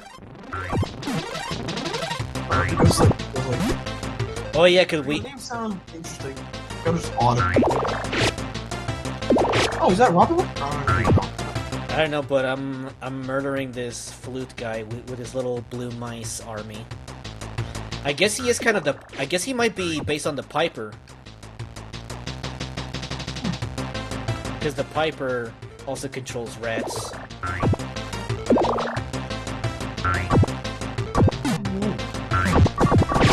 Oh, the rats hurt.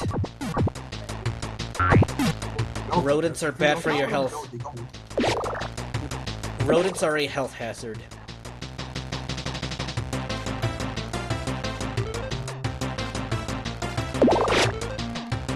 Oh. The Piper is dead.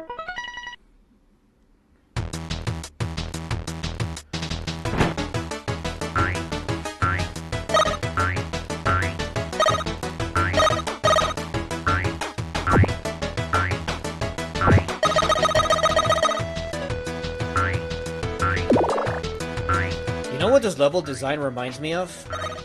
This level design feels very Kirby-ish. Maybe that was the idea, but I don't know.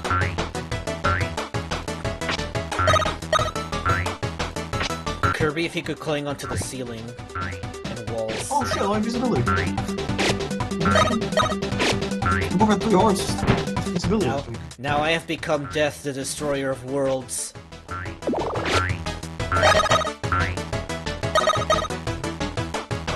I have to ride the clowns. You're gonna take me to Clown Town.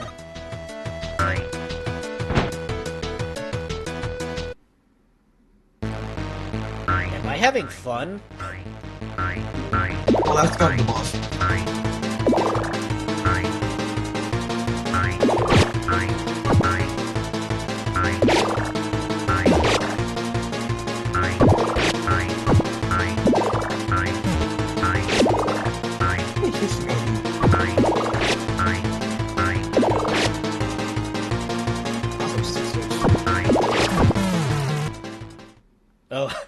Oh, the soul has left the body.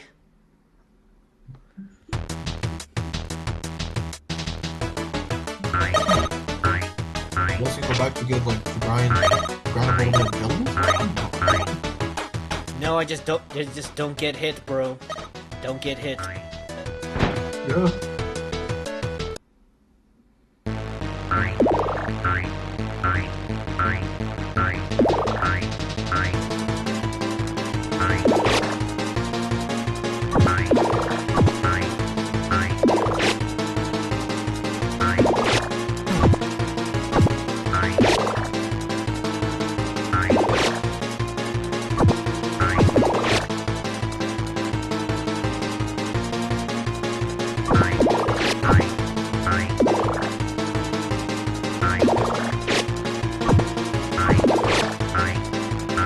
How much health do you have?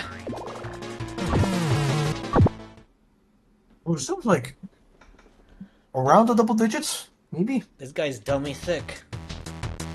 It's a big ball.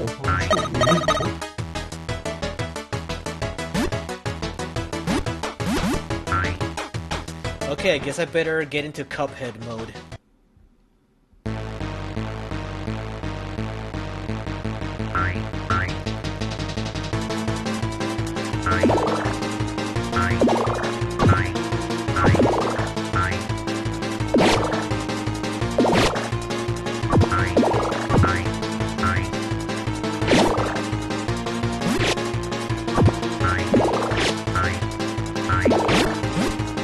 It is kind of like Cuphead. Just not as balls-crushingly difficult.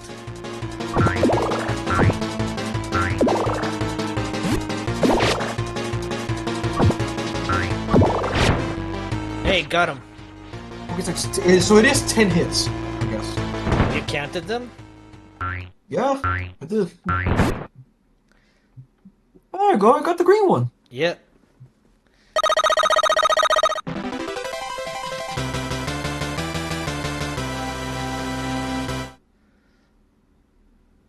So it does seem like each... Oh, It doesn't make each place has like its own stages, right? Each stage is like an area. Crazy ocean!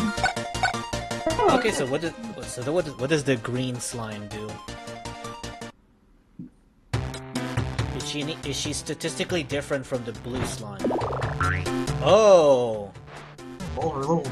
So she does that. She has a different projectile. Also, this is literally a Kirby water level. True. Those are Gordos right there. Legally distinct Gordos.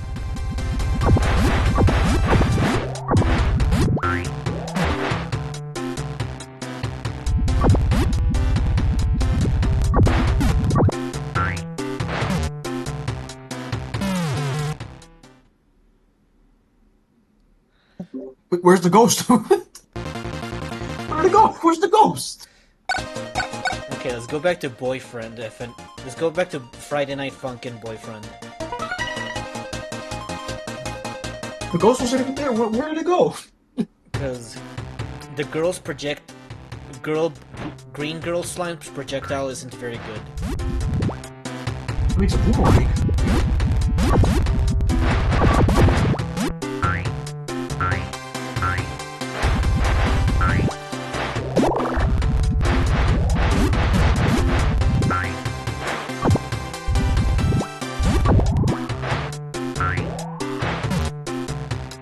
Oh, this is like the fucking Ninja Turtles water level.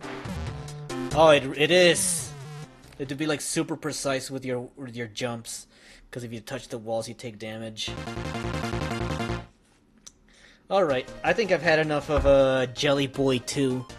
I think we've got the point across. I'd say.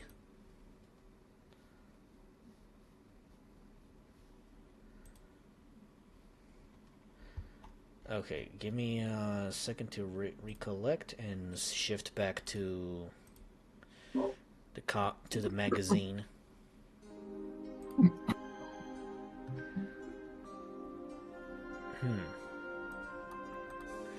Where's the rope? Where did you put it? Where's the rope? Okay, we're back.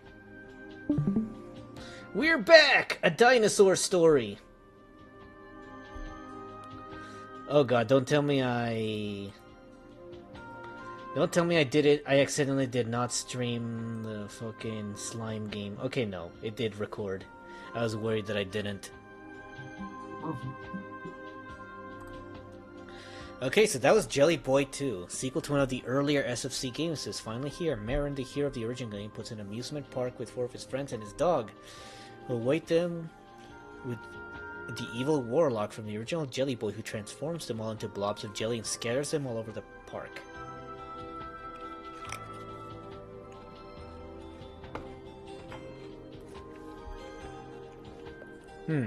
You won't believe the amount of backtracking you will have to do to finish this game.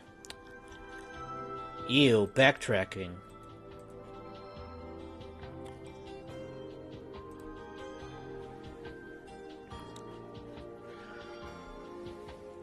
Fatal Fury 2. That's the Terry Bogard game. Oh, look at this double dragon cover. Back when everything was all realistic and whatnot. Yeah, like everybody had this like very glossy painterly look to them. I don't know if you remember the old Mega Man box art from the 80s. Yeah. If I remember correctly, wasn't that like I was gonna say a skin for somewhere in Street Fighter 4 or something? For Mega Man? No, It was a skin, or it was an actual character? It was an actual character. It's just a bad box art Mega Man for Tekken vs Street Fighter. Pac-Man was in there too, but it was like the crappy Pac-Man from Ghostly Adventures, and he was piloting a mech. I'm pretty sure he also didn't talk at all, right? Hmm? I'm pretty sure he was also mute in there as well. Was he? Yeah, he didn't talk in that game.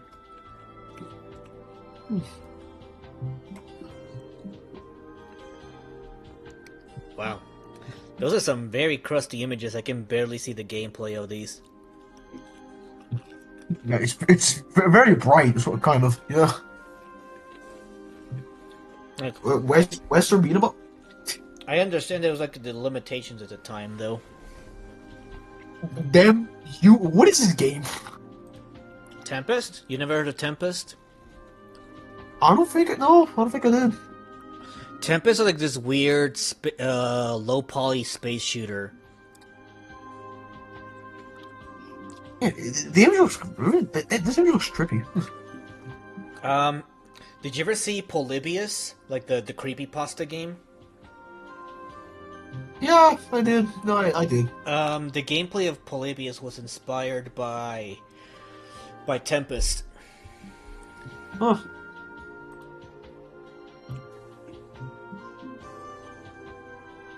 Brick of the month? What is this? Oh, so trick of the month. So this is back in the day when the only way you could learn about cheat codes was with these magazines. So this trick of the month is a cheat code for Shadowrun, where you have to enter ABBACAB and then press start. And it puts you in a debug menu. Huh. What are you listening to? Oh, there's King of Dragons again. No, I'm pretty sure. Actually, I don't think it's nothing. It's just the kind of just background music that I have. Hmm. I can. So I have like a opera mod installed here Mhm. from the one of the like from Soundsmith's little Opera GX mod stuff. Also, I'm so glad you came over to be the stream guest star. Yeah. Your wits better be as sharp as your dagger. The Lord of the Rings. Wow, Lord of the Rings for which console? I assume SNES, SNES, and yeah, the SNES. I assume. I didn't even know there was a Lord of the Rings RPG for that console. Neat. Oh, look, here's some like fun little tricks and exploits for Super Metroid. Any weapon fully charged, hold down the fire button, press down 2 times, and roll a bar to get 5 bombs. Oh, yeah, the Game Genie. Uh-huh. On the Game Genie. special super weapons. On the status screen, highlight the word charge, and one of the other weapons, you will have a charged super weapon. Neat.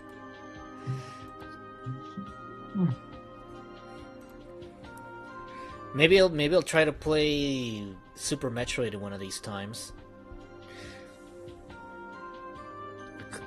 Clay Fighter. Clay First 63 and a third or something. Hmm? Like I'm pretty sure the name of the game was like something like a Clay Fighter 63. Yeah, a 63 and a third. What? I think I remember seeing a video of this of Clay Fighter somewhere. Clay Fighter somewhere. With, Yeah, but I don't know where the 63's coming from. It's in a 64. Yeah, it's in the 60. Yeah, it's the Nintendo 64 cartridge. It's called 63 and a third. Oh, so it's like not fully 64. I guess, yeah. And I'm pretty sure the game had like a yeah, I think it had Earthworm Jim actually. Video games are like underwear. You get attached to the good ones, but eventually you have to change them. Blockbuster video ad. Advertised for Blockbuster. I'm sorry. What? Something. Were you alive when Blockbuster existed? I think. I'm pretty sure. I think so. Because I know some people that didn't live through the Blockbuster times. But I mean, I don't think I was alive back in the day in the '80s, but like I'm pretty sure I was born like 20. Like I was no, Blockbuster. I'm pretty sure I've known of it. Blockbuster existed up until the late 2000s, because then Blockbuster died out after Netflix was invented. Yeah, I guess I was at the time where Blockbuster was somewhat relevant still. What the fuck is this? I like how your sentence just got hijacked in the middle because you just suddenly said foot, left foot. What is this? You'll be tempted to play our new game like real soccer, but then your gamepad would really stink. Well, I guess thanks for the feet pics. What are they advertising, dog? I call that a football game, but like, bro. I call that foot a 4 out of 10, though. To be honest, it's not good at all. Not a good foot.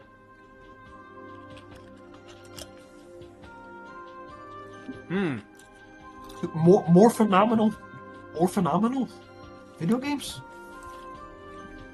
Oh yeah, look, I played Cadillacs and Dinosaurs on stream. On the 3DO.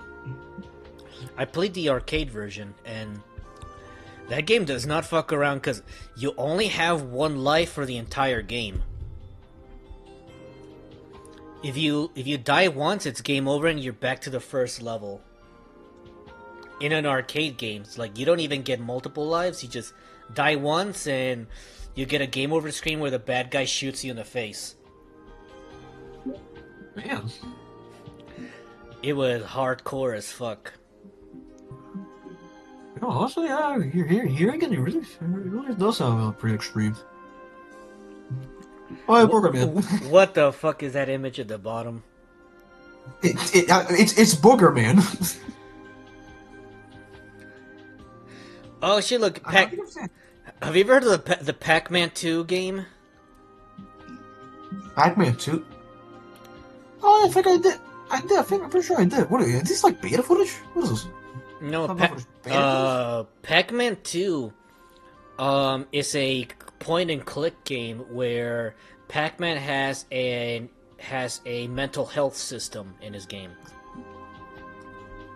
Yeah, I'm pretty sure I've seen before. Yeah, I did see the game before. Yeah, so like depending on what happens to Pac-Man, like whether good things or bad things happen on his day, his mood gets better or worse. So it's like his Pac-Man is the original like game that covers mental health topics. Get fucked in Stars in Time and whatever fucking quirky RPG game we have today. Yeah.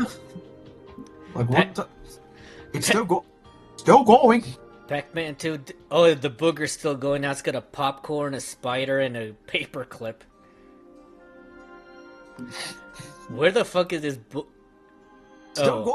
It is Booger Man. It's literally called Booger Man.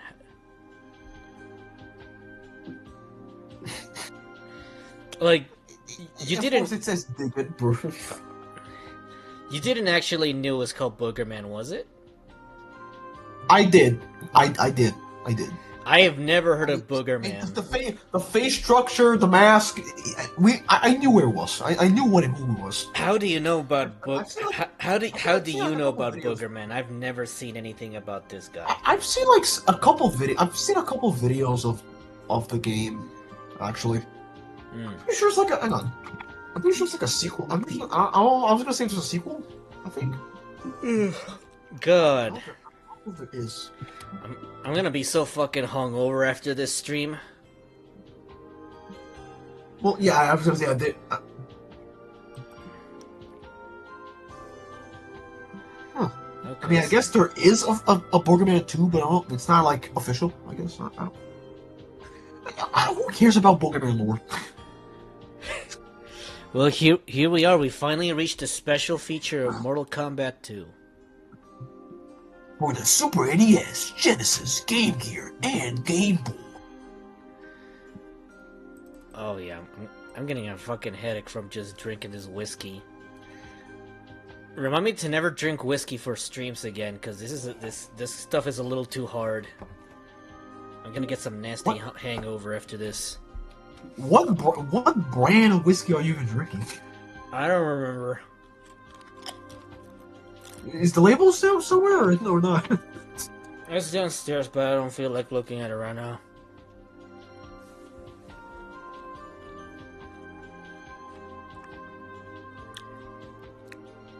But yeah, after this stream is over, I'm probably gonna go to sleep so I can sleep off the alcohol in my system.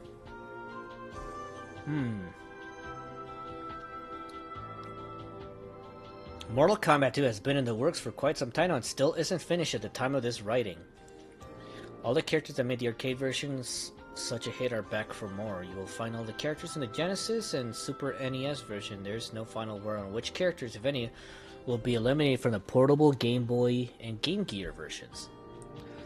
From what we've seen, this game looks like it'll rival all previous versions.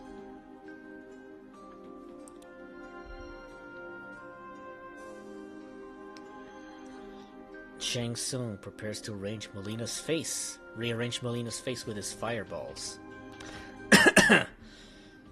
By the way, did you already see the Mortal Kombat 2 movie? Because the acid pool level did make an appearance. I don't think I did, but I did see the trailers beforehand. Maybe one day maybe I'll see it one day on streaming. Who knows? I liked it. It fixes all the problems that I had with the first movie. For one, it focuses the protagonist role with characters that are part of the game series instead of making an original character. So now the protagonists are Kitana and Johnny Cage.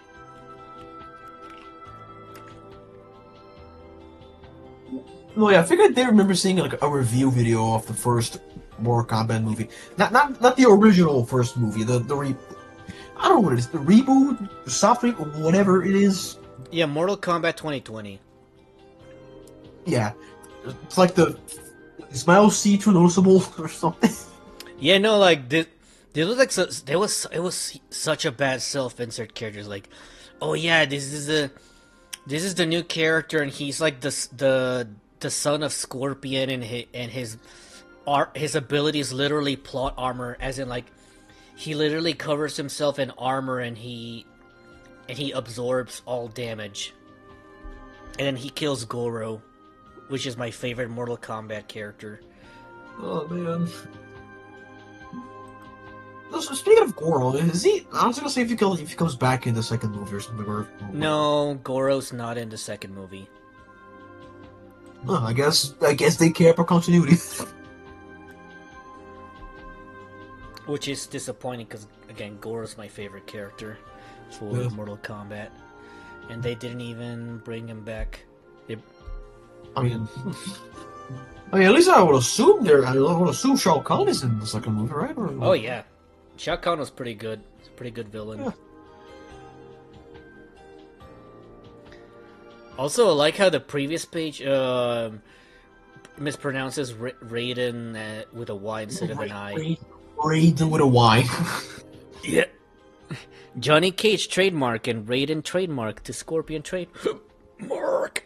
You get them all. It's trademark. They all trademarked. Yeah, it's like that Nightmare on Elm Street video game where it's like just a blank screen with text. Freddy trademark is coming.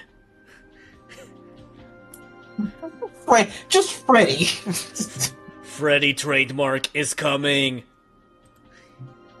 He's gonna stab your ass with his knife hands. Like, they didn't even call like Freddy Krueger, like the second Freddy Krueger, and no, just Freddy. As if we're supposed to know if it's either Freddy Krueger or Freddy Mercury or whatever. Yeah. Could you imagine? Could you imagine if it was Freddy Mercury though? It'd be funny. Freddie Mercury is coming. You do not want to see him come for you. Quit crying about getting hacked or how your shoes hurt or how you can't shoot outdoors. Just shut up and jam. It's Barkley Jam. Dude, I think I've seen a Wang video about the so-called sequel, quote unquote, of Shut Up and Jam 2, whatever. Shut Up and Jam Gaiden, whatever. That whole thing is a fever dream, you know. Is it any different from Shaq Fu? Yeah, it's not a beat 'em up, but it's a whole RPG. It's really funny when like companies try to make like all these big projects, but they're completely centered around this basketball player. Like the Space Jam movies, like Space Jam 1 was just all about Michael Jordan. The second one's about LeBron James. And now we have like then we have Shaq Fu, and now Barkley Shut Up and Jam. Yeah, so funny. Funny about Shaq Fu. I'm pretty sure Shaq actually did like a reboot, like a remaster reboot of his own game. Yeah, no, I remember the name Shaq Fu resurfacing a while ago. I just don't know what they did with it. Yeah, Wang did a whole video about it as well too. Oh, look at that! Spider-Man Venom Maximum Carnage. That looks rad as. That looks rad as fuck. Yeah. Also, okay. So speaking again of the Barkley Shut Up and Jam thing, dude, You have to. You need to like later, like maybe like tomorrow or anything. You need to look up the fucking shut up and jam Gaiden, whatever. It's a fever dream. It's a whole experience.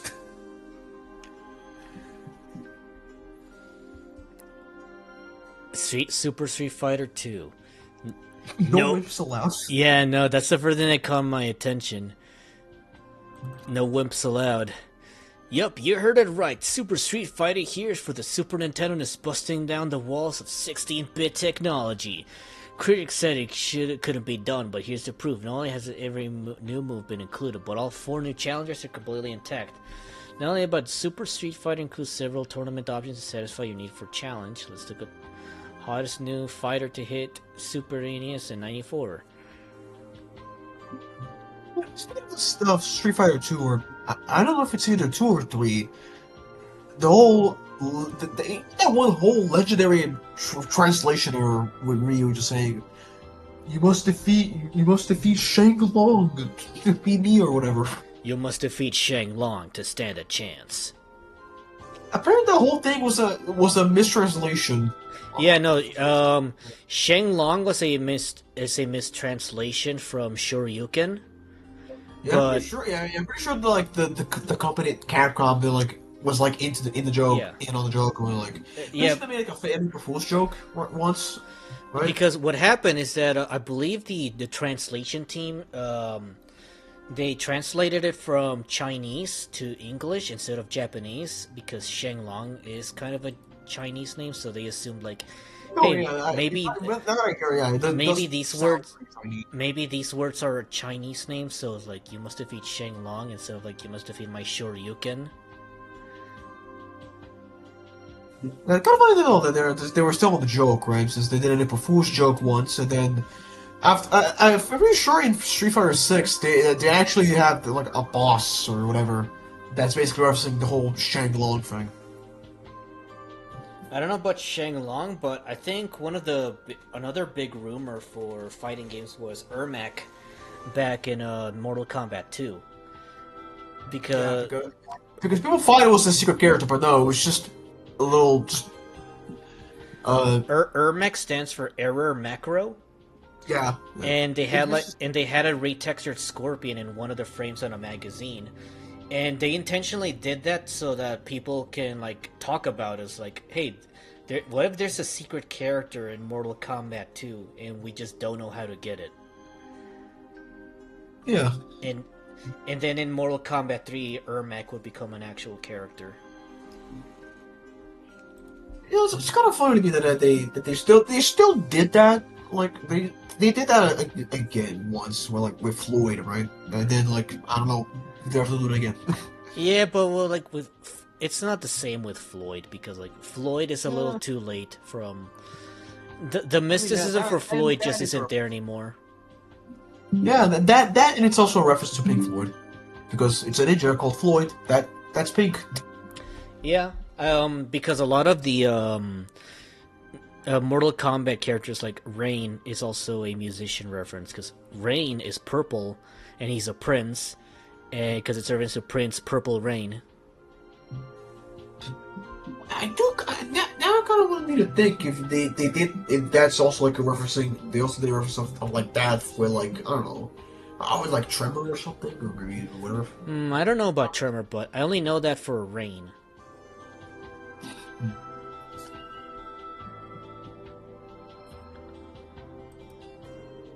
Wait, go back a page. What was that? Which one? There's a head games for players who want to get real. If you want to play video games, but if you want a real player, ESPN does a real thing. Oh, so if you want to become a...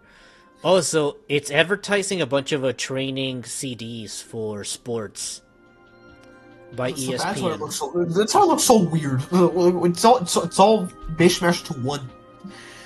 It's like a super player or whatever. Mm-hmm.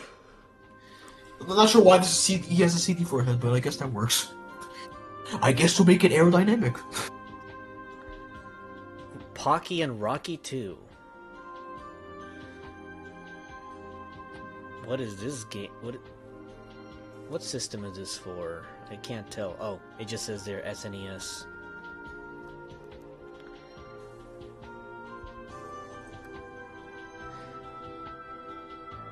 Feyville Ghost West. Oh, I remember this movie. I only saw it once. But it's that little mouse that goes to the Wild West, and there's like this cowboy dog, and he's fighting cats. I only saw it once back in back when it was still on, back when Disney Channel still existed.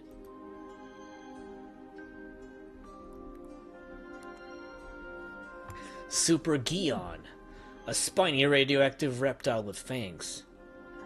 Atomic guy. Oh, I just got. Oh, Cyber Woo. okay. This game looks familiar. King of the Monsters 2. So the gameplay and the graphics look very similar to Godzilla Domination for the Game Boy. So I wonder if the developers that worked on King of the Monsters 2 got contacted Maybe by it's not like a and maybe it's a resprite. I don't know. no, I'm pretty sure maybe Toho probably contacted the developers like, hey, we like what you did with King of the Monsters. What if you want to do that with the actual Godzilla IP?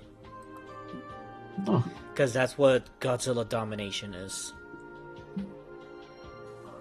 I see. There's just airplane stuff, whatever. Yeah, a lot of space shmups. There's like a close-up image of what is this? Liberty or death? Koei and EGM salute Liberty or Death with a revolutionary contest. Oh, What is George this? Washington. No way, guys. Supply Koei with answers to the following questions. Oh, it's like an American history quiz. Who led the crossing of the Delaware?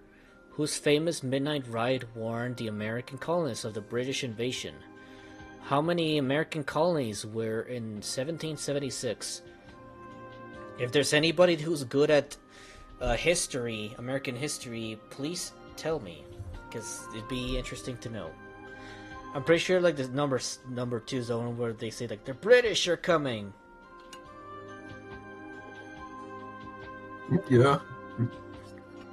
But unfortunately, I did not retain any of my American history or exact dates or any exact details of the American history.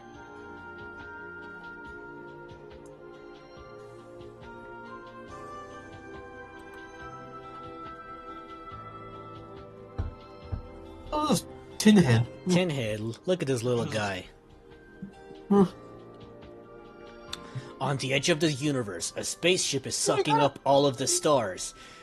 Grimm's squidge is imprisoning the stars and spreading them into faraway worlds. On a nearby space station, Tinhead picks up a distress signal and leaps to the rescue.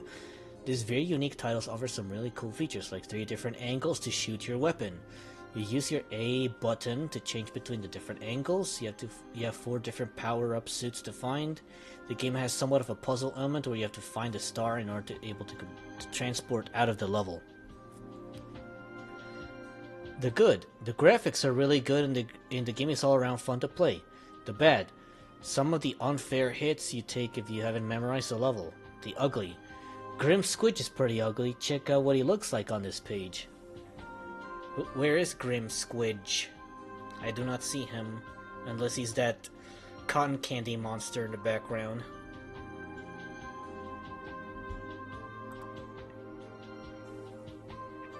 Wow, they're still talking about characters for... Didn't we just get an advertisement for fucking King of the Monsters 2? Oh, but this is talking about the Genesis port of King of the Monsters. I see how it is. And now we have Huge Frogger, now Aqua Slug. Huge Frogger and Aqua Slug. Clawhead. Beetlemaster. Iflolite and Lavicus. Dragon Con, Atlanta, Comics Expo.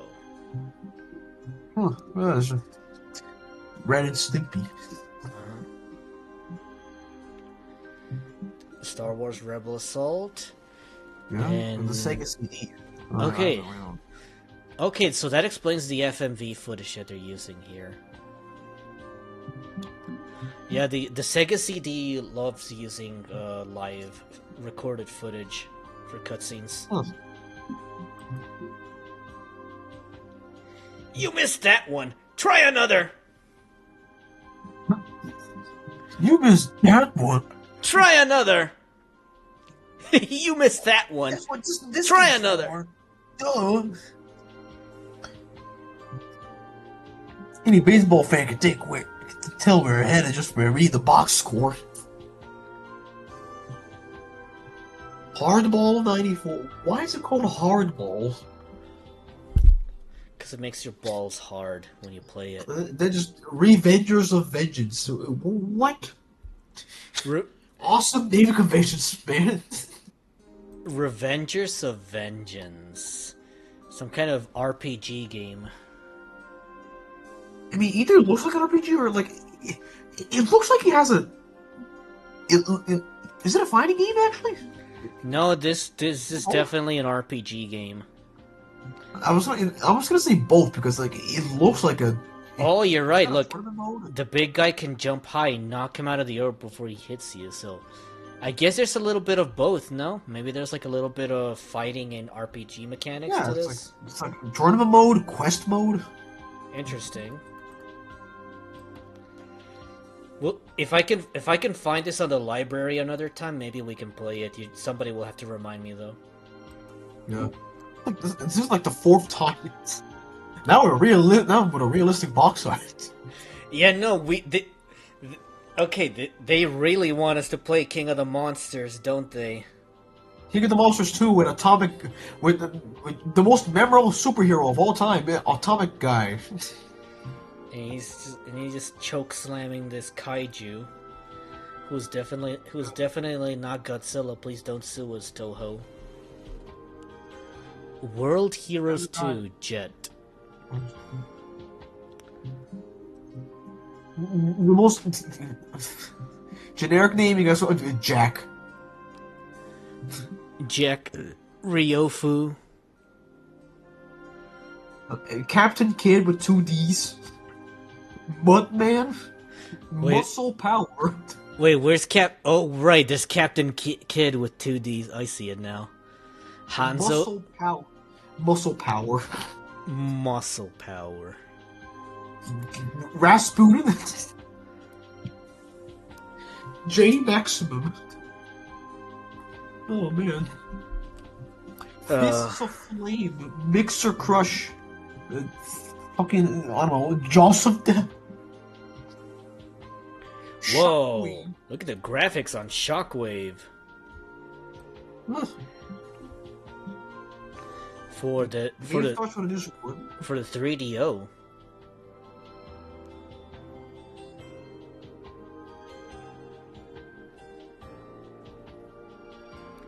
And it has like these weird, you find these giant bugs by the looks.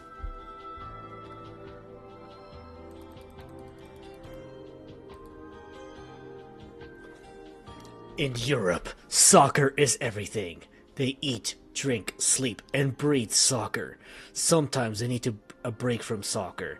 They find other ways to unwind. Like having sex during soccer. Taking a shit while having soccer. In Europe, soccer is everything. They eat, drink, sleep, and breathe soccer. Sometimes, when they need a break from soccer, I just said that's something. Oops. They find other ways to unwind. I cannot. It's a little to unwind with more soccer. Yeah, by playing soccer video games. Oh my god! What is this? Whoa! What is this? Look at that face. Yeah, dude already scored and he's still playing. Hold on. Master your skills. It's called. He's playing his Handy Boy. What the fuck is a Handy Boy? Handy Boy. That is not a real console. It could just be like there's just the Game Boy or like an ungodly amount of stuff, ungodly amount of like Oh, you know what? You're right. Look, there it is. There's the handy boy. Yeah, it's like it's a whole. It's turned the Game Boy into a transformer or whatever. Yeah, no, that's literally what's happening. Look, get your full-blown stereo sound, a light, 150% screen magnification, a joystick, and large fire buttons. It's crazy to think that back in the day, like people had like when gaming, people just had like this thing with like just a Game Boy, like a bajillion add-ons. Yeah, you just slap a bunch of shit on like a Game Boy and call it a day. You know, for the best experience, just sell a kidney and then you get like like 1.234 duodecillion add-ons. Just Okay, it's time to stop zooming into the face.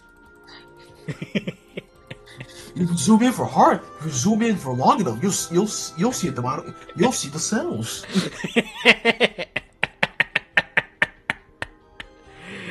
Oh, Jeff, I'm fucking dying.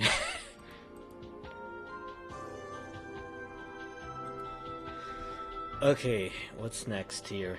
Whoa, look at the go. Forms none darker than the Shadow Master. Also, look at the gore in Way of the Warrior for the 3DO. You can see this like mutilated blood skeleton on this frame. Oh, good jump scare. Gnarly. Whole lot of red. Is that a dinosaur with a balloon? That made I don't know if it's either a balloon or just a ball. I don't know, but it's just one of those other games that wanted to be Mortal Kombat, because everybody either wanted to be Mortal Kombat or Street Fighter back in the 90s. Speaking of that, speaking of like Mortal Kombat clone, I'm pretty sure I know I've seen one before. Like this one, I'm pretty sure one of them was. I'm pretty sure it was. I think Vinesauce played it actually. I'm pretty sure it's something about tattoos. Was it a Dong Dong Never Die? I'm pretty sure I've seen one, right? I've seen one of the videos that Vinesauce played. Like, I'm pretty sure Joel is the one that played a Mortal Kombat ripoff. okay, I think I remember the name. It's called Tattoo Assassins. I haven't seen. Played it before in one of the streams. Oh shit! Look at that. That's Streams, right? Oh. it's the cover art for Godzilla vs King Ghidorah. Look who's back and ready to wreak havoc on your Super NES. Super Godzilla. The combat of that game is so weird because there's a lot of intervention time where you have to see Godzilla shoot his laser, and then you have to see the laser travel across the screen, and then cuts to the laser hitting your opponent. It's just a lot of like drag, a lot of drag. Yeah. Also, I'll relate it on whatever it is. I found the game that I was saying. Vinesauce did play it on one of his streams. It's called like Tattoo Assassins, which is just it's the whole Mortal Kombat clone. I shit you not, by the way. One of the attacks that you can do in that game is literally a fart. He just farts. You just fart on your enemy, and it actually does damage. I think. Does it like make him melt like he's an acid or something? No. Not really, but I would assume it would because they also have fatalities. I think not fatal. I don't know what they called it, but it's something akin to a fatality. I guess. Also, that Earthworm Jim face. What do you think of that? Eat dirt. What's interesting is that they have the Earthworm rings outside of his body, rather than like inside of them, because the rings in an earthworm body are supposed to be segments, and yet these things are like more like rings. Like an earthworm Jim is like a super worm, whatever. There's like 4 hyper intelligent brains. No, like Earthworm Jim was a regular earthworm until he got inside the suit, which gave him a face and a mouth. Well, a face and the ability to talk. So like it's the suit that made him like that. Basic market research. If people are buying Mortal Kombat and Street Fighter, you offer something to appeal to that market. Of course, you would sell. You would sell garden hose to farmers, says Zion. I'm sure that worked. I'm sure that worked. Oh, that sounds cool. I mean, we're still doing that to this day. Like, everybody wants to have their own Battle Royale live service because Fortnite was very successful. And now it's costing so many companies billions of dollars in loss because nobody wants to play because they're all busy playing Fortnite. That also like fatigue in terms of live service and whatnot. Yeah, no, like we're just tired of every single. We're just tired of Like live every single service. big game company wants to make a new live service game, whatever, you know? Like, bro, I think we're good with Fortnite, I think. Unfortunate. I mean, then again, Fortnite's kind of just not doing so well, maybe. Like, dude, have you seen that the thing with The Rock, like, lately? No, what's happening there?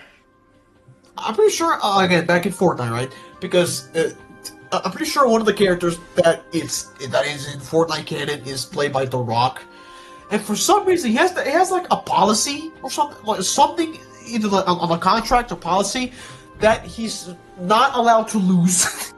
Oh, that's right. Yeah, no, like whatever movie he works on or he's a character of, he's not allowed to lose any fight for some reason. Yeah, this also goes to Fortnite, by the way, because I'm pretty sure his character was losing some kind of like popularity battle against like some kind of ice character. Uh-huh. So yeah, they had to do something, right? Even if the guy's ice guy won, yeah, The Rock won because you know he's not allowed to lose. The Rock is just not allowed to lose. Ugh. If a 3D cartooning platformer like Mario 64 made more sales and revenue than Fortnite, companies would aim to appeal to the market, and all that has changed. Is a marketable genre, says Scion in chat. So yeah, like I do understand like the whole I understand the concept of tread and chasing. Okay. Looks like we're nearing the end of the electronic gaming magazine, so that would conclude the last of the magazines that I physically own.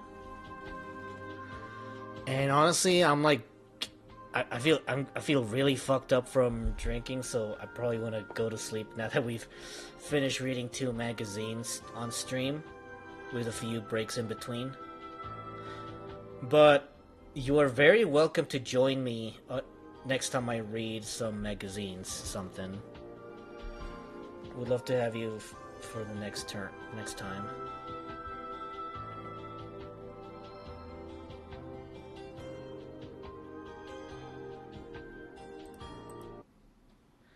Because I think I'm ready to wrap this up for tonight or today. And remind me to not drink whiskey at this quantity again. Because I feel like shit, and I'm pretty sure I'm going to feel my first hangover after I wake up. So I better go find some electrolytes or something. Okay, goodbye everyone. Thank you for sticking around. Thanks for the fun magazine graphics. I'm sure there'll be plenty of time for us to look at magazines again, but for today, the alcohol is not hitting well. So, goodbye. Thank you, Zion. Thank you, something. I'll see you next time. You're welcome, man.